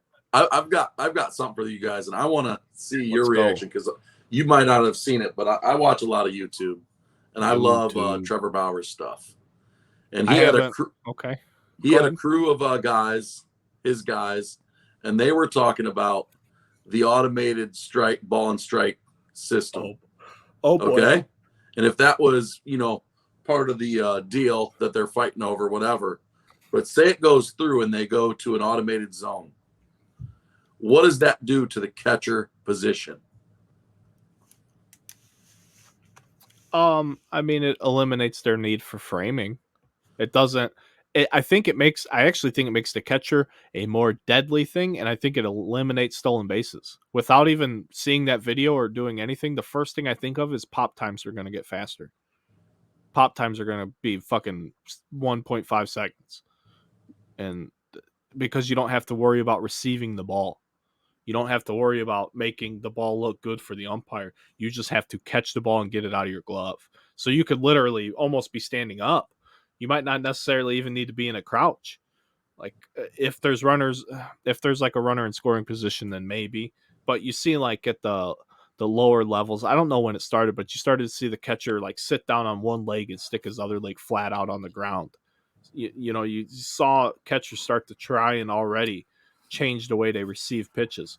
If you have an automated ball strike robot guy that's going to call it the same no matter what the catcher's doing behind the plate, I just think it makes the catcher a more dangerous or more useful person behind the plate, which is just going to slow down stolen bases or allow the pitcher to be more comfortable out of the stretch, allow him to take a little longer to get to home. He doesn't have to be as quick to the plate because he's got a catcher who's giving him an extra half second to make sure he's feeling good with his mechanics and not necessarily using a slide step and gets to continue to use his leg kick or whatever it is that makes him comfortable.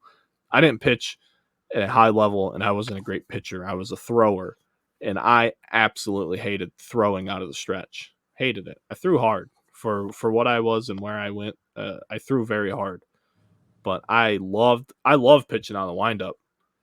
I hated pitching with people on base. Hated it. I hated everything about it. I hated coming set. I hated slide step. I hated using a big leg kick. I could never get comfortable out of the stretch, but I did not pitch for years and years and years. I only pitched once I got to college because my arm was so advanced, I guess. So for whatever that's worth. And when they get to, if and when that becomes a reality, that you're using like a computer aided strike zone, how far behind that then are we using computer aided out calls? So like essentially you have sensors in the bags and the ball that have to be yeah you'd have to have it in the in the gloves. Yep, in the glove, in the bag. Yeah. So like, because essentially like, even if you automated the strike zone, you would still need the home plate ump to make a lot of judgment calls on like, catcher's interference and stuff like that. And I don't know. You would probably I see just more think, of that too. Right. I think you're just getting into, I think it's a long slope. It's a long slope. I agree. I think you're getting into a big, long change, when you start getting into that stuff. I'm a proponent of the human element. I like it. I like that too. And, one of the things they talked about, I mean, literally, like a David Ross type catcher, if it was automated, he would not be catching. Let's face it. He wouldn't have been, you would have Kyle Schwarber catching. Yeah. Right. Put a bat behind there. Yeah. Yep. Yeah. Absolutely. The defensive catchers are gone. They're gone. If you're no more 200 hitting catchers, no more personal catchers, because to me, they hit on this too, is you start training anybody that can hit to get behind the plate and just catch the ball. Just catch the ball. Yeah. I don't know. I don't know if you can do that, but sure. I like that's a good idea. If you can get them to keep base runners honest, then yes. But not everybody can throw down to second base.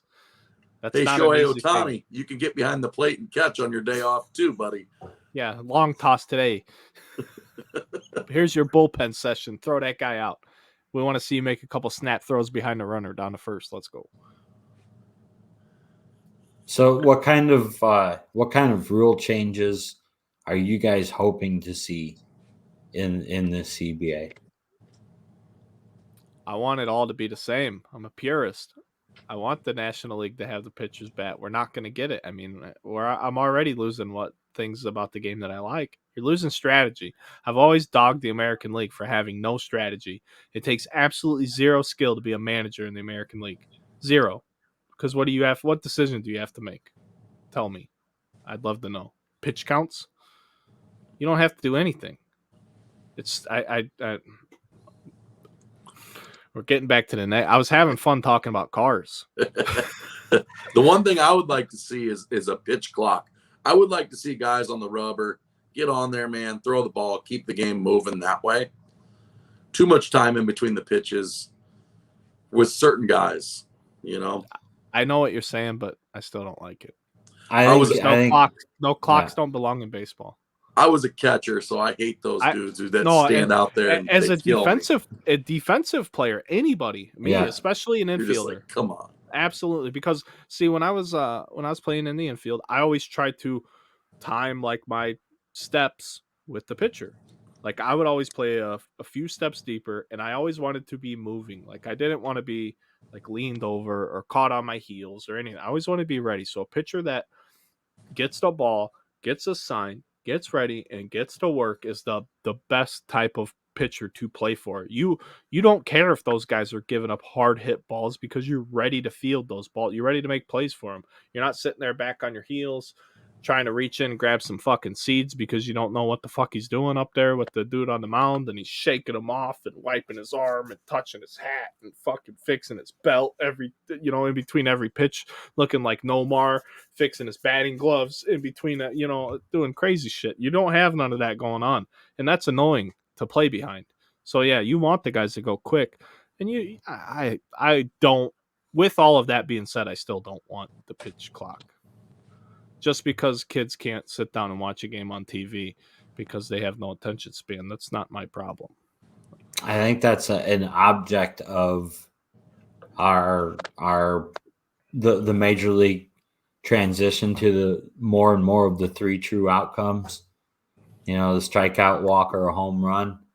I think like with less balls in play, that because you're seeing huge strikeout numbers across the league everywhere. You're seeing huge home run numbers across the league everywhere.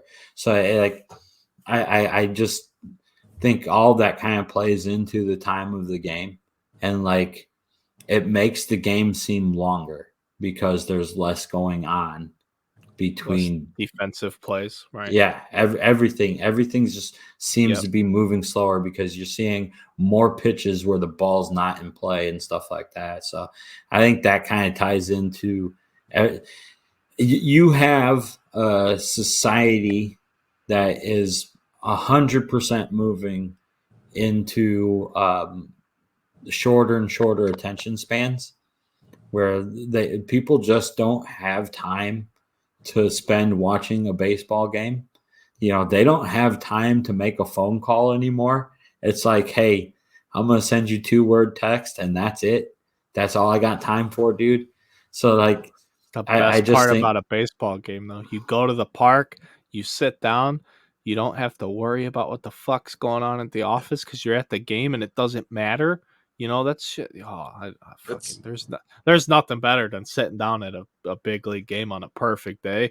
It's like 60 and sunny, 65 and sunny, even warmer if you're into the warmer climate. We're all northern cold guys, and I don't want to cook at 85 and sunny. But, oh, man, it's 65, sunny, nice little breeze. Oh, the smell. You just sit there, you have a hot dog and a fucking beer, watch the best. Oh, my God. I get sad thinking about it because I get so excited that we're almost there, but we're not. I want to watch some baseball. I think they need to find a way to make the younger generation feel that way because I don't see it with the younger kids. Me and you, we feel that way, but the younger kids, dude, they go to the game, they don't give a shit. Oh, I know. I was hoping with COVID and the lockdowns and all that is family coming together and slowing time down, spending more time, being more creative to do something. But man, as a teacher, guys, these kids are addicted to their phones, man. They literally can't put them down. They're constantly, it's a true addiction. Yeah. And this younger generation, believe me, as a middle school teacher, their attention span is so short. It's brutal to keep that attention. And it's scary to think about. Yeah, I'm like, pretty deep, but That's scary, dude. No, I'm right there with you. At some point, hey, they'll figure it out though when they become adults and they can't spend every waking second on their phone, or they're not going to have gainful employment. I mean, it sucks, but that's. I'm sorry, you are getting into something totally. That's on parents, man. That's parent. It's easy for a parent. I have two little kids. I have a 5-year-old and a 3-year-old, and I could, without taking. And I'm not a doctor, and I'm not diagnosing my kid, and I'm not treating my kid. I guarantee you, my kid has ADHD, guaranteed. But I'm not. I don't want to put her on medicine. So you know what? We deal with it. We spend time with her. We do everything we can to make sure it's happy, make sure she's happy, occupied, entertained, and guess what? Every day's a fight, a fucking dog fight, where my kid goes to bed and tells us basically how we don't do anything for her because she's all over the place, and we love her to death, and we're not just gonna put a screen in front of her and tell her to go away, and that's where you're having issues. Lazy parents. I had somebody on my somebody I went to high school with tell me not to parent shame. Like, what the fuck does that even mean? Don't parent shame? No, be a better fucking parent. Be responsible for your kids. Spend time with them. Fucking teach them to read them books. Fucking cook with them. Watch TV with them if that's what you want to do, but don't just give them a phone and send them off to their room because you don't want to deal with them and their lack of attention span. No, find out a way to keep them engaged. They're your offspring. You fucked. You made them. You raise them. You be responsible for them. Do what you need to do. Be responsible. I made my kids. I love my kids. I wish I got to spend more time with my kids, and I work at home. What does that tell you? I'm not trying to give them a screen and run away so I can go get 5 minutes with the missus. Like, like save that shit for after when they go to bed. I don't know. The kid, we've already had talks like when is it appropriate to get a phone for our kid, and we're both in agreement that it's not anytime soon unless she needs one to get picked up from like a practice or something, but oh, that's a whole nother. So if you want to know how I feel about that, there you go. Podcast friends, be good parents. It's not hard. It doesn't cost money to be involved with your kids. It's just maybe not necessarily what you want to do. Well, don't be so selfish. Oh my god, I didn't get to watch my fake made up actor produced TV show that's not even a real thing because my kids had something going on and I had to go do that. Oh, you poor thing. Like, what do you mean? I came from a terrible situation, so I have no excuse for lack of parental engagement. I don't have parents. They're actually both dead. My grandma kept me out of a foster home. So the last thing I'm ever going to do is tell my kids to go buzz off and give them a screen because I don't want to deal with them. So that's a sensitive subject for me, and I don't have it. Anytime you see that, like kids are fussing, you're like out in public, it's a movie or like a like youth sports, like my daughter does cheerleading, and you look around and so starts fussing, and the first thing every parent does is fucking shoves a screen right in their face. Oh, I don't know how to console you, but here, let the screen do it for you. What's the fucking Samsung, your parent, or what? Like, we're running around right now. Welcome to the Underground Runaround, friends. You want to get back to some sports and some money? Brett, I got some for you too. Yeah, let's go. So, that powerhouse Fanatics hasn't stopped. Oh, they purchased Mitchell and Ness. Okay, I think I heard that. A sports merchandiser. Yeah, that's a big time old school throwback NBA type deal. Yep, and they Jay-Z's included with this one. That doesn't surprise me. A couple other people, but I believe the deal closed at $250 million. Mitchell and Ness stuff is expensive. Yeah, so they're not stopping, man. They're going to keep buying. They're buying everything sports related. They're taking over. Talking about monopoly. Yeah, I mean, it is what it is. Also, side note, I don't know the details, but I know that the XFL is like getting partnered up with the NFL. The NFL's taking them on as a developmental league of sorts. I don't know all the details, so I'm sorry for bringing it up. If you want all the details, and if you do, let us know. We'll figure it out for the next episode. But yeah, the XFL is the NFL is going to bring some type of feedering. I don't know if it's a developmental system or how they're going to manage it, but they're going to do something with the XFL where they can work together. So maybe we Why will have not? another legitimate bona fide football league that might be here to stay. We saw Vince McMahon bring it out as a joke with the scramble kickoffs and the minimal amount of rules and the hardcore nature of what football was. And we saw it fail ultimately. And then we saw the American Alliance of Football or whatever that was, the AAFL or the AAFL, whatever the fuck that was, where they couldn't even pay their players and they just folded in the middle of the night. And what the CFL, are they done? Canadian Football League? I don't even know. Or is it just because think all the COVID stuff? Maybe. So and The Rock bought the XFL, and who knows, trying to do what he can to keep it going. So it's interesting because we've never seen any type of minor league football. You know, we've had arena football, different forms of football. You got the mutant football up there in Canada with the 120-yard fields and stuff. So meter, I don't know, what are those those fields in meters. Shout out to the Great White North. What's up, friends? I think if it was an actual feeder league, people would watch. I don't know if it'll be a direct feeder league, but I could definitely see them like using it as a talent pool, like instead of a. I don't know what that would mean for the practice squads. Like, are you still going to have your practice squad, or are you going to have like the XFL team that's associated with you? Like, so you have the Bears, and then you have the Chicago XFL team, and those two teams practice against each other all week, and then you take all the XFL teams. Okay, you guys go play your games against the other practice squad dudes, but I don't know how that works because then you're not preparing for your opponent for them. Right. I think they would probably play in a different time of year too. I think that it would be wise for the NFL to spread it throughout the whole year if they can. I don't know if that would work if it's going to be a developmental league though, because then you have athletes on just different schedules. I get you, but I mean that I like it. I like what you're them saying. competing against the NBA, MLB right now. They can just squash anybody they want to. Sure. And then the basketball has some news and a few different headlines. Michigan University, you know, Juwan Howard, fucking pimp hand strong, son. Sometimes you just gotta slap a bitch, dude. Some fucking Charlie Murphy. This dude's out here fucking, what do the five fingers say, the face on some motherfuckers now. Oh my goodness. It's unbelievable. So he just got I didn't see it when it happened. Like I said, I was gone. I was in another state this weekend, and I heard it.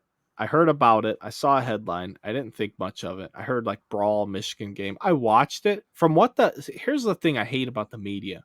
From what I read from the headlines and all the little alerts I got on my phone to what I actually saw, two different things. Yeah, I thought it was punched. What kind of punch was that? I thought it was the Malice in the Palace Part 2. I thought chairs were thrown and Michigan Wolverines were prowling around the stands. No, it was Juwan Howard got into a little fucking game of puffy chest with another coach, and he smacked them. I mean, sometimes you need to get smacked. I don't know what was said. That's the problem. So here's the thing. I'm not saying what Juwan Howard did was right. Not at all am I saying that. But at the same time, what did that other dude say to him to elicit such a reaction? Everybody wants to play the blame game, but I'm sorry, but you have to be held accountable for the words that come out of your mouth, period. And yeah, maybe that's not the time or the place to do it, but think about Juwan Howard. That's an accomplished basketball player. He is on the Fab Five. You know he's seen some adversity, I would assume. You know he's seen some people try and bait him in his days. What got said to him? You know, that's all I want to know. What was so bad that what he was told in that moment with people all around him like that man has to have a certain level of self-control, like just in general. He's a pretty prestigious guy. He's not a nobody assistant coach that was a college kid that never made it pro. Like he's a legitimate bona fide basketball player. That dude's seen some shit and had to be cool at times. So for some, he had to have been provoked, and I don't know what way. And that's what I'm not defending him, and I'm not saying it's okay. But if what was said was deserving of a slap, man. Yeah, there was a lot more to that than the initial one. I'm a Big Ten basketball fan. Yeah, and I'm an Illini fan, so I hate Michigan and Wisconsin equally. So I have no dog in the fight. But I went back and watched it too, and kind of did the backstory. It started out, the game was over, right, and it was a lopsided win. Win. He was pissed that guard called a timeout, and with a few seconds left, so that irked him. Yeah, that's a pretty chicken shit move, but sure. Yeah, that got him going. And from what I watched, I don't think Howard was even gonna go through the line and shake hands, but he decided to go through late, and he was not gonna shake Greg Gard's hand. And Greg Gard grabbed his arm, yeah. And then, according to his interview, he said he was trying to explain why he called the timeout, blah blah blah. But they had a verbal exchange, and whatever, like you said, Brad. Whatever that assistant coach, he was far away. If you watch a video, he's pointing at him. Yeah. He then aggressively walks up and says something. Howard then just bitch slaps him. Yeah, and he has to reach over people to do it. It's not like they were nose to nose. Like he said something. It takes two to tango. If Gard would have just let Howard walk by, I don't think anything would have happened. If Howard would have just walked away, nothing would have happened. But it's a bad eye for basketball, but it wasn't as bad as it. No. It's not like he knocked him with a fist and knocked him out, right? Right. It looked bad, but it really wasn't. And hey, he got 5-game suspension. It was like $40,000. He misses the rest of the regular season, and maybe Michigan fires him later on. I don't know. I don't think they will. I don't think it's. No, that was all I heard was this dude's getting fired. It was so bad, this and that. I watched it. I'm like, the dude slapped the guy because somebody was talking shit. That's the only reason you slap a guy in front of that many people. You don't just go around slapping people. You can't do it. We're civilized human beings. So for somebody to slap somebody was that on ESPN? Was that a national game? Because Wisconsin's pretty good, yeah. I don't know if it was on. It was on some ESPN network. Was it ESPN? I wasn't sure if it was on the Big Ten network or ESPN. Regardless, it's was a Saturday weekend game, something like that. Big, whatever. Michigan's not very good this year. I know that. Wisconsin's pretty decent. The game got out of hand, and the dude said something, and he got slapped for saying it. Talk shit, get hit. I mean, that's it. That's it. That's what the internet doesn't understand. Like, you can't act the way you act when you troll around on the internet than when you have to be face to face with somebody. So I hate internet tough people, and I don't even know. And I'm not defending Juwan Howard. I'm not a Michigan fan. I'm a Notre Dame fan. For anybody listening, I guess I should have started with that. I'm a diehard fucking Irish fan. I don't have any use for Michigan anywhere near anything that I do. No use. Go blue my ass. Not for me. But something was said. Like, that dude had to have said something over the line. Had to have crossed the line. I'm not going to be convinced otherwise. You don't just slap a guy for no reason. So 5 games, I think that's perfect. Let him sit for the rest of the regular season. He doesn't get fired. I think Michigan probably already told him, hey, dude, we're not firing you, but we got to do something. I think that's something you'll never hear publicly. They probably asked him. Only the Michigan people in-house know what really happened. Juwan probably said, yeah, hey, man, this is what he did, so I fucking slapped him. I'm sorry. I didn't mean to, but he said something, and before I could think about it, my arm flew across there and smacked him in his stupid face. They're probably like, now, Juwan, you can't be doing that. And we're gonna slap you on the wrist and make everybody happy, or otherwise they're gonna tweet at us until we do something. So, you know what I'm hoping for? I'm hoping. I haven't seen. There's still a lot of games left to be played, but I'm hoping Michigan and Wisconsin end up playing in the Big Ten tournament. I want to see that so bad now. Oh yeah, me too. That'll be must-watch TV. That'll get tons of ratings. And everybody will be there for it. So then it'll be like the best thing that ever happened was the slap. The slap sold tickets to the game, put asses in the seat, put eyes on the screen, because everybody's going to be locked in on Juwan. The last little bit of basketball news I have is just interesting because it's somewhat hobby related. Zion Williamson is absolutely dominating when he's on the court. There's no doubt about it. He's so efficient. It's not even funny. He shoots almost 60% from the field. He's incredible when he's on the court. The problem is he's got weight issues. He's injured, and it's not like full blown like genetic injuries, like where he has genetically bad knees. Like you get the Greg Oden example all the time, micro fractures and shit. He has no control. No, this guy has no fucking discipline. He can't not drink Mountain Dew and eat Doritos, and because he was a freak of nature, and now apparently he's not a very good human from all accounts, which just makes me like him even less. So the Pelicans don't want to get rid of this guy, and it sounds like he's not going to sign his rookie extension. It looks like he's going to try and get the hell out of New Orleans. Well, the problem is New Orleans is trying to make this dude happy, and he hasn't even played a game for him this year, and nobody knows why. Nobody knows the timetable for his return. I mean, people know why he's hurt, but nobody knows when he's going to be back. There's no, hey, we're working on this, we're working with that. It's, look, we're trying to make you happy. We understand we're not in a good place right now. We understand you're the longest tenured dude on our roster because we blew up our whole roster to try and build around you. We just went out and got CJ McCollum, and you can't even welcome this dude to the team? Like this, JJ Redick put him on blast, said texting someone is the bare minimum you have to do as a teammate.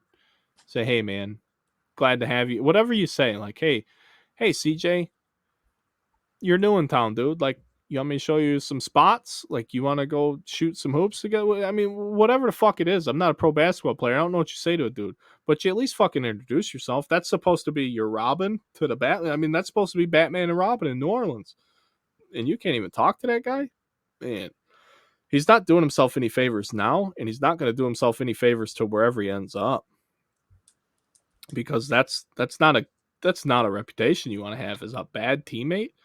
You go to battle with these people every night for 48 minutes because you're the best in the world. And if you feel like that guy's not got your back, like, do you want to give him the ball? yeah. There's a lot of questions that come into play with that. So not only does he get such a bad rap for just not being able to be on the court, now he's not even like a good teammate either. And we heard some shit about him at Duke and his family getting the house and all of that shit just to get him to go there and do whatever. But it's just wild, man. Talent's only going to get you so far. That guy could be the absolute best guy to ever play basketball. I don't know how hard he works. And when I hear things like that, that makes me think he doesn't work hard at all. Like, he's not a good teammate. He can't take care of himself physically. He's not even healthy enough to participate in team activities, like, okay, but when all the stars line up and he's healthy for 2 weeks, he's the most dominating dude on earth. Well, just imagine if you put a little work into that. He's still young. Like, it's not like his career's over, but it's like, dude, you got to wake up. I'm not even a basketball expert, and I think that's a terrible look. So what do the people that are in his circle think, I think it's going to be rough for the Pelicans because you were basically trying to build a team around him. That was like and now, I mean, like, he doesn't even want to be there. No leadership at all there. Yeah. So it's really tough. It's got to be really some flags going off in the management department there. Pelicans need to hire Coach K bring him out of retirement as a personal motivator for Zion and have him following around, kicking his ass, getting him going now. Personal mentor. Yeah. Hey, Coach K, can you go plumb your kid up? like they did with Rodman, the Bulls did with Rodman. They had the guy get him out of the hotel and get him to practice on time. Yeah. You got to be really scared if you have some serious money tied up in the Zion cards. Yeah, I've already conceded that I'm going to lose on all my Zion moves. I just didn't like it. I from the beginning. He didn't. I can vouch for that. It's really tough.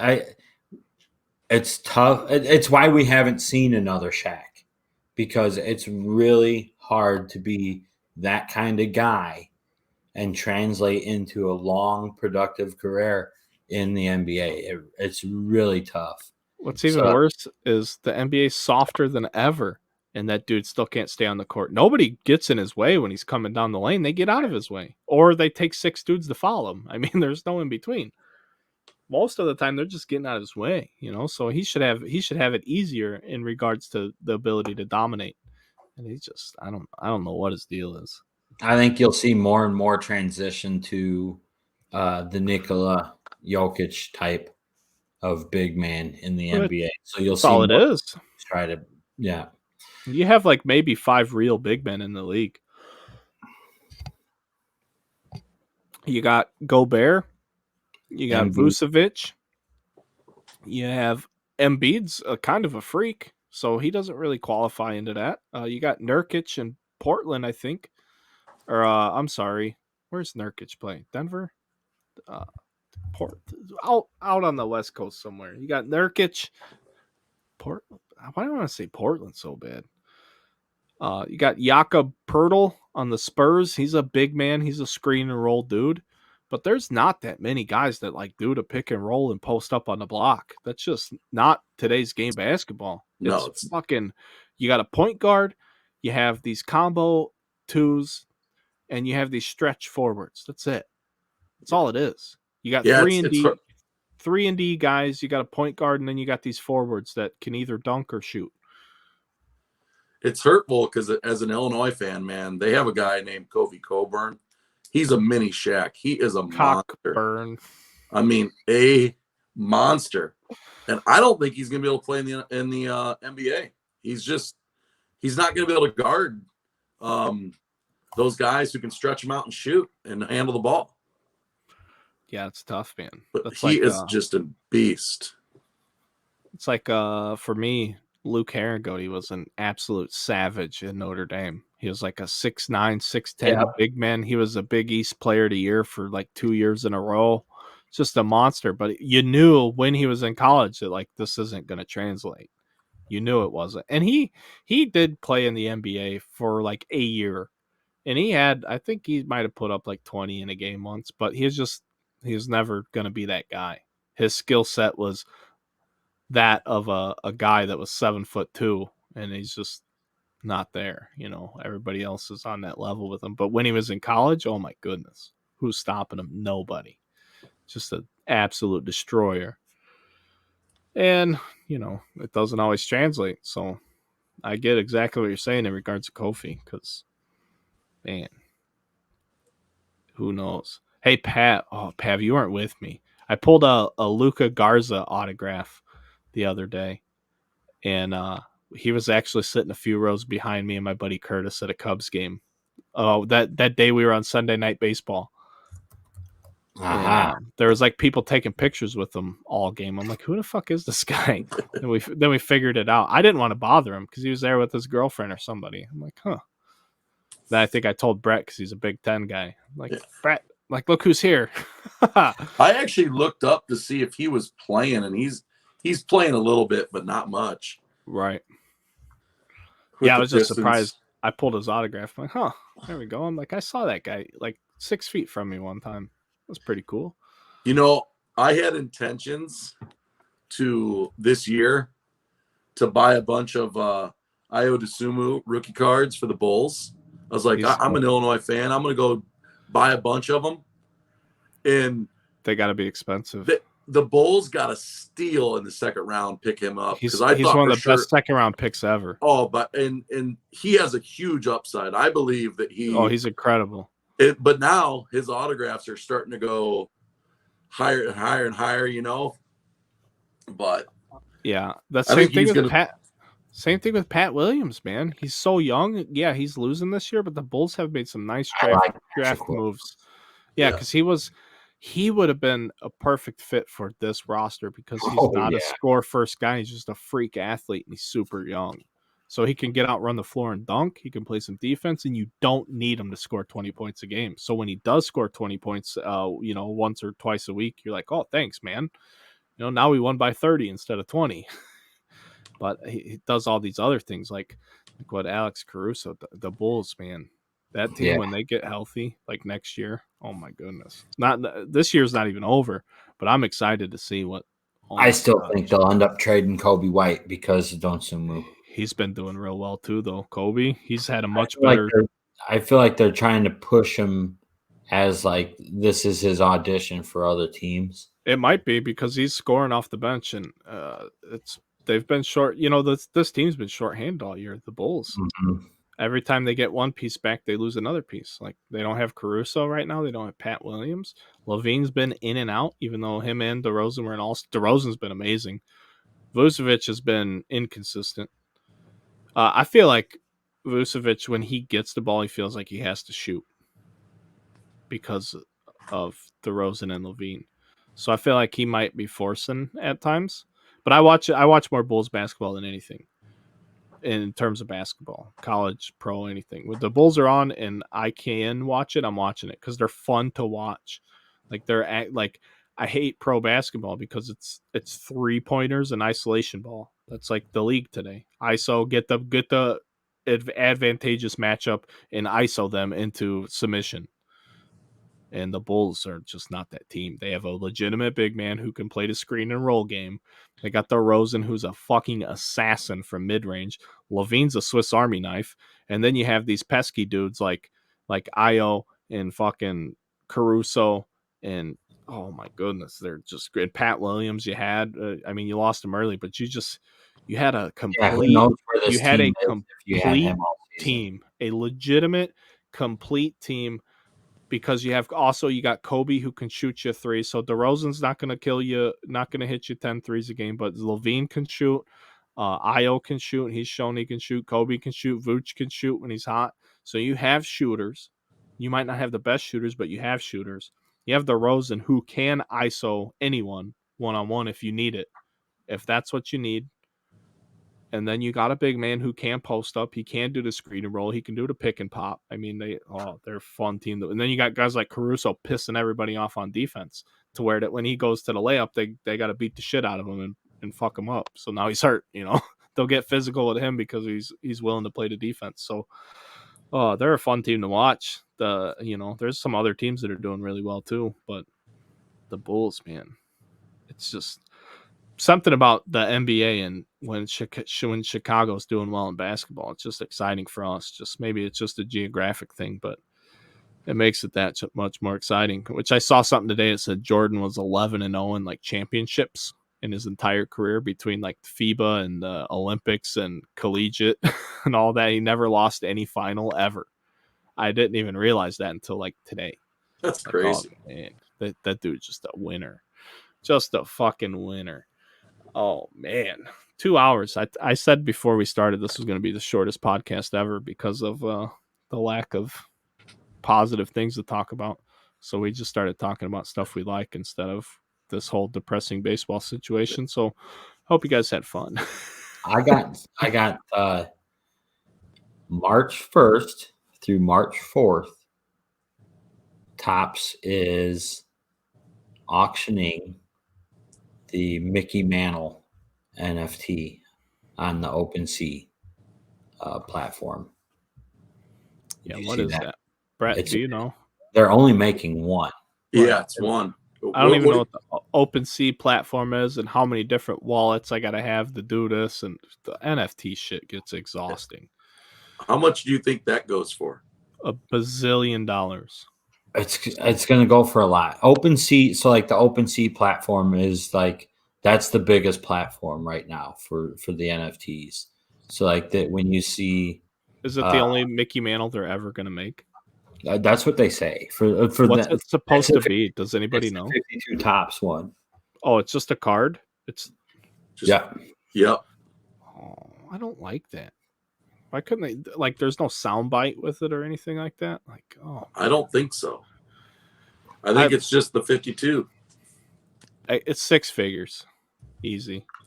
without even thinking or knowing anything about it, 6 figures. I'd say at least 150,000, but I'm Yeah. thinking it's probably going to be probably close.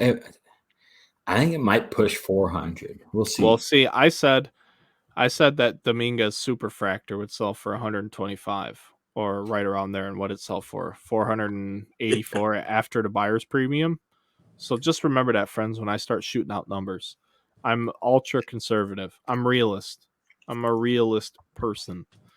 So I think about my types of things.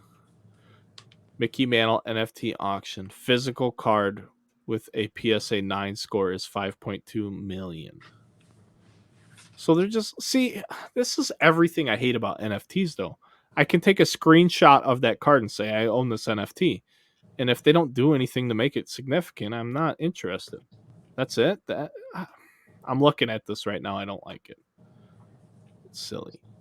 It's going to go for a crazy amount. It's going to go for so much money. But Rich people got money, dude. Yeah, what is that even? How do you get satisfaction out of that? I don't. It doesn't make sense to me in my world, Like but Rolex. No, you can fucking put a Rolex on your arm and look like a fucking badass and go, woo, like Ric Flair. Rolex tell better time than a fucking Casio. That's literally all I want. That's the next. That's the next flashy purchase I want is a Rolex because I want to put it on my wrist and take a picture and go, woo. That's all I want to do. Right. So the idea behind I own a Rolex is to say that you own a Rolex. So the idea Nobody behind wants to go, I want to own an NFT so I can go, hey, look at my NFT. Like, they do. Oh, I get it. I get it. But that's why those fucking Bored Ape things went for all that fuck. Like what if real world value do those have? They don't have any. So like, but my Rolex would. Shit. Instead, I got this Galaxy unit on here telling me that I need to walk more. That's all, and then my heart rate's getting up there. This thing tells me everything. I like it. It even tells me what day of the week it is, how many seconds. I got the date, but I would much rather have a Rolex just because fucking little swag, man. I want a Rolex, so that's like being a poor kid from nothing. That was one of my things. Watch Rick. I want to be jet flying. You know, I want the fucking Rolex. I want to have a hard time holding some alligators down, like me. That's. I got a Citizen Echo Drive. I'm not a huge fan of Rolex, to be honest. I don't know anything about it. I don't care about the brand. Ric Flair wore the damn watch. That's all I want it for. That's it. Take a picture and put it in my safe because I know it's worth money. That's it. I probably wouldn't even wear it out in public because I'd be worried about getting mugged and shit. Hey, side note, I just jumped on Tops to look at that 52 Mantle. The Wander Living Set card is live. Oh, that was what I forgot. Yes, it is. That was and on I there. wanted, I think Blowout on Twitter. For anybody still watching this, if you're still watching with us till now, thank you. God bless you. I really appreciate it. We've been having fun, so I hope you are too. Tops Living Set. Wander Franco rookie card. Great time for them to do it, honestly. I think it's genius. Tops could have waited a week or two, I think, though. I think they could have waited a little longer to do it, but they're cashing in on Wander Mania in Series 1. It's smart. But Blowout tweeted, if you can guess the exact print run, they'll send you a case of cards. So I'm not trying to plug Blowout. I don't work, I've never even done business with them, I don't think. But they did put a tweet out. If it wasn't Blowout, it was Dave and Adams. Oh, it's Blowout. Yep, it's right here. One of my friends just tweeted it. It's Blowout cards. Guess the print run without going over, and we will give the closest a box of. Oh, sorry, they changed this. I swear to God, it said a case. Guess the print run without going over, and we will give the closest a box of 2022 Topps MLB cards. Must quote tweet if you guess exact.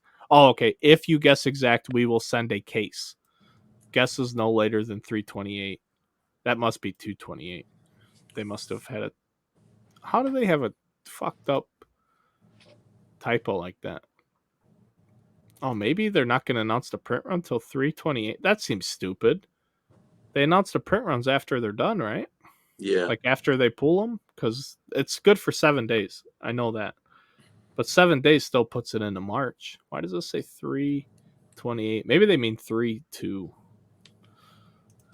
Blowout. Good job, Blowout. I'm trying to give you a fucking plug for a company I don't do any business with, and their tweet doesn't even read right, making me sound like an idiot. How Good long job. ago? Like if you look at the other Tops Living, when do they announce the print run? I don't know how long after it comes out that they put it out. I've never followed that. I used to, when this first started, I used to look at it quite a bit. Here we go. Tops Living set. Let's see. Why you guys are looking that up? And we got on this watch thing. I totally forgot that I saw on John Boy Media. It's called the K Band. They're developing a I saw wristband this, I think. Is that a real thing? Like, if it is, I hate it. The thing that's got like this for the signs and the strikes and balls. It's got strikes and balls on it from the prototype I saw. Yeah, if you don't know the count, you shouldn't even be playing baseball. If you don't know how many outs there are, those are inexcusable things when I played baseball. How do you not know what's going on in the game? So what? You can't give signs anymore? Like there's an indicator, and some signs are bullshit. And what? It takes too long for the guy to have 1 foot out of his box and look down at his third base coach, and then he's so stupid because he's just talent that he doesn't understand what the sign the coach is giving him, so he's got to look at his stupid watch. But didn't they ban electronics? yeah, oh yeah. So what are you doing? Put your K-band up your ass, pal. Nobody wants that. I don't get it. I'll have to send you a picture of that, Pav. Hey, it would be perfect for these stupid catchers that don't have to worry about being catchers anymore. What's the count again? Oh yeah.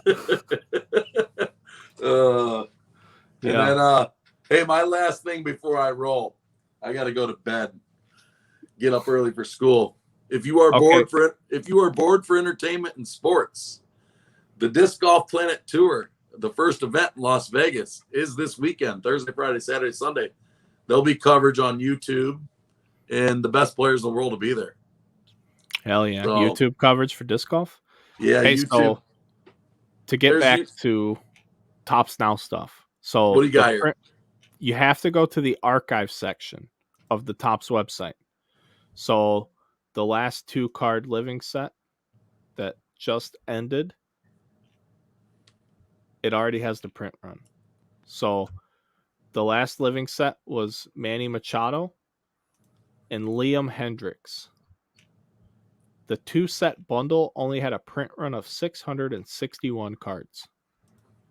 And that ended today, right before the other one went live. So as soon as Wanders ends, it will show you a print run.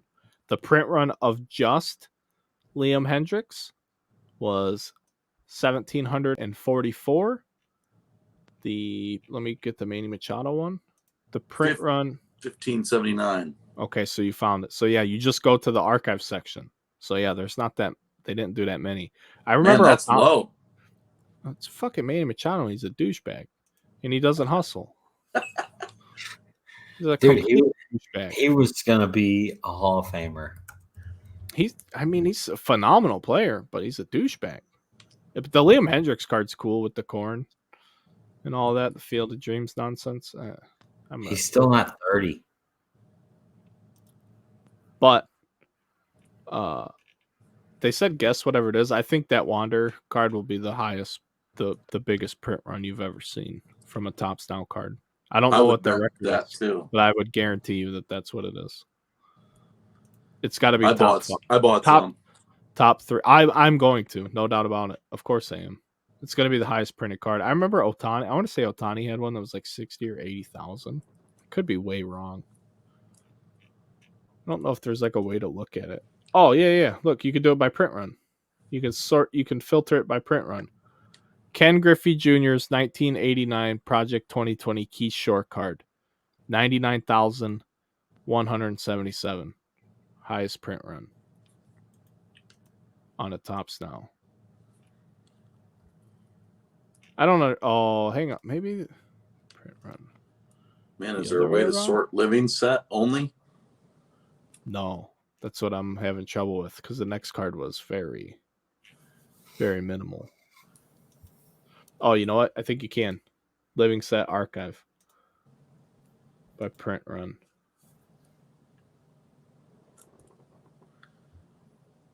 Oh my goodness. Anthony Rizzo? Oh, these are fine print living. See, that's bullshit. They're doing it goofy. They have so many little variations. Numbered to 1. Of course there's only going to be one of those. The hell. Here, I'll do this. Baseball player. Yeah, I was looking for just like the living set. Right, me too. But yeah, it's got a bunch of gimmicks. Product type. Base card. Let's try I forgot who it was in that like first 50. There was somebody, and it was by far the lowest print run, and everybody needed to complete that. You know, if you got off to a late start with the living set, it was one of those first 12 cards, wasn't it? It was. Oh man, I can't remember who it was, but that card was going for quite a bit of money. For it probably still is, because it's one that you need. That's pretty low. Ian Happ's was pretty low too, but for some reason it was somebody from the Braves, and I just can't think of the. He's been playing a long time. I thought. I can't imagine there's anyone who has every single one, but I'm guarantee there probably is. It's no less than 1,200 people, or it's less than 1,200 people, just from the numbers I'm looking at. But what a ridiculous set. $8 every time a new card comes out, plus shipping and all that shit. Acuna was the highest printed Tops Now living set. Yeah, 40-something thousand, 46,000. 46.8. I was wrong. Shohei was only 20,000. And that was both of those were in 2018. So nothing post boom. So how does the Project 2020 double what a Ronald Acuna rookie? I don't understand that. Project 2020. I thought that shit was so stupid. But again, that's what's great about the hobby. So friends listening, just because I don't like it doesn't mean that it's not okay. I'm not ever going to say that. I dislike plenty of things, and I want people to like whatever they like. That's what's great about the hobby. There's something different for everybody. That's literally the best thing about it. It brings people together because there's so many different things to enjoy about it. So just because I don't like one facet of it with the artists and the custom, not real baseball cards, doesn't mean that other people can't enjoy it. Like the Alex Party guy, good for him. He makes all these cards of baseball players looking like fucking mutants. I think it's the dumbest shit I've ever seen. But people go nuts for it. So I'm the minority in that regard, and I'm okay with that, but that's where I stand with it. Brett, I know you said you got to go. Yeah. Pav, do you got anything else, bud? Because we might as well wrap this thing up. I think we touched on a ton of good stuff. Josh Jung. That was my yeah. That's the last thing. I was getting surgery. So Pav's big prospect guy that he's been high on, Josh Young, 2019 draft guy, right? 2019, yeah. Pav? Yeah. 2019 draft guy. To compete for an MLB roster spot this year, and yeah, hurt himself lifting weights, dude. Doing real well in the minors and hurt himself gaining muscle to get to the big leagues. It's unfortunate. So that is it, friends. That is all for this episode. We went all over the place. I will try, by the time you guys hear this, it's going to be too late, but I will try and timestamp this episode slightly because we did get all over the place. But we don't know what's going on with baseball. Juwan Howard's out fucking slapping people. Zion sucks. The only other thing was Stroman called out the Mets fans, said they were sending him death threats and calling him racist things during his time in New York. So Chicago, please don't do that to the Stro Show. I've been a huge Marcus Stroman fan since the World Baseball Classic days. I wanted him on the Cubs long before he got here to the Cubs. And now that we got him here, I don't want to hear no bullshit from the fucking bums in the bleachers talking shit about Stroman, because I'm going to go out there and slap you. I'm going to go out there and Juwan Howard you. And that's going to be that. And then we can make a big snake of beer cups afterwards and shake hands and have a hug. But we're not going to disrespect Stroman out there at Wrigley this year. So that's all I got. Anybody else? Anybody else have anything? Nick Markakis was that living set card. Nick Markakis. I was a huge Markakis fan. I thought he was going to get to 3,000 hits. He was one of those guys. he just was aging well, and then he got a few injuries and decided to hang it up. COVID hurt him in terms of chasing. I think what he had 2,500 hits, something like that. He was a very successful under the radar baseball player for a long time. Between Baltimore and Atlanta. It's real good. Real good. He's like a career top tier guy that just never got the shine. There was always one guy better than him that took his all-star spot or whatever. You know, there was always one or two guys, but he was always a top 5 guy at his position. Just a solid big leaguer for a long time. So Nick Markakis, come hang out with us sometime. That'd be fun. That'd be cool. Huh? That'd be cool. Yeah, that'd be fucking awesome. I wonder what he's doing. I wonder if he's got Twitter. I'll tag him. See what he's up to. He wants to talk to us. But that's it, friends. Just make sure if you're listening on Apple, Spotify, leave a review, leave a rating. YouTube, leave a comment on the video. The YouTube views have gone to shit though since we started audio, which it's no big deal, honestly. But if you do watch it on YouTube, like, comment, subscribe, all of that. And we'll see you guys next time. Thanks, everybody.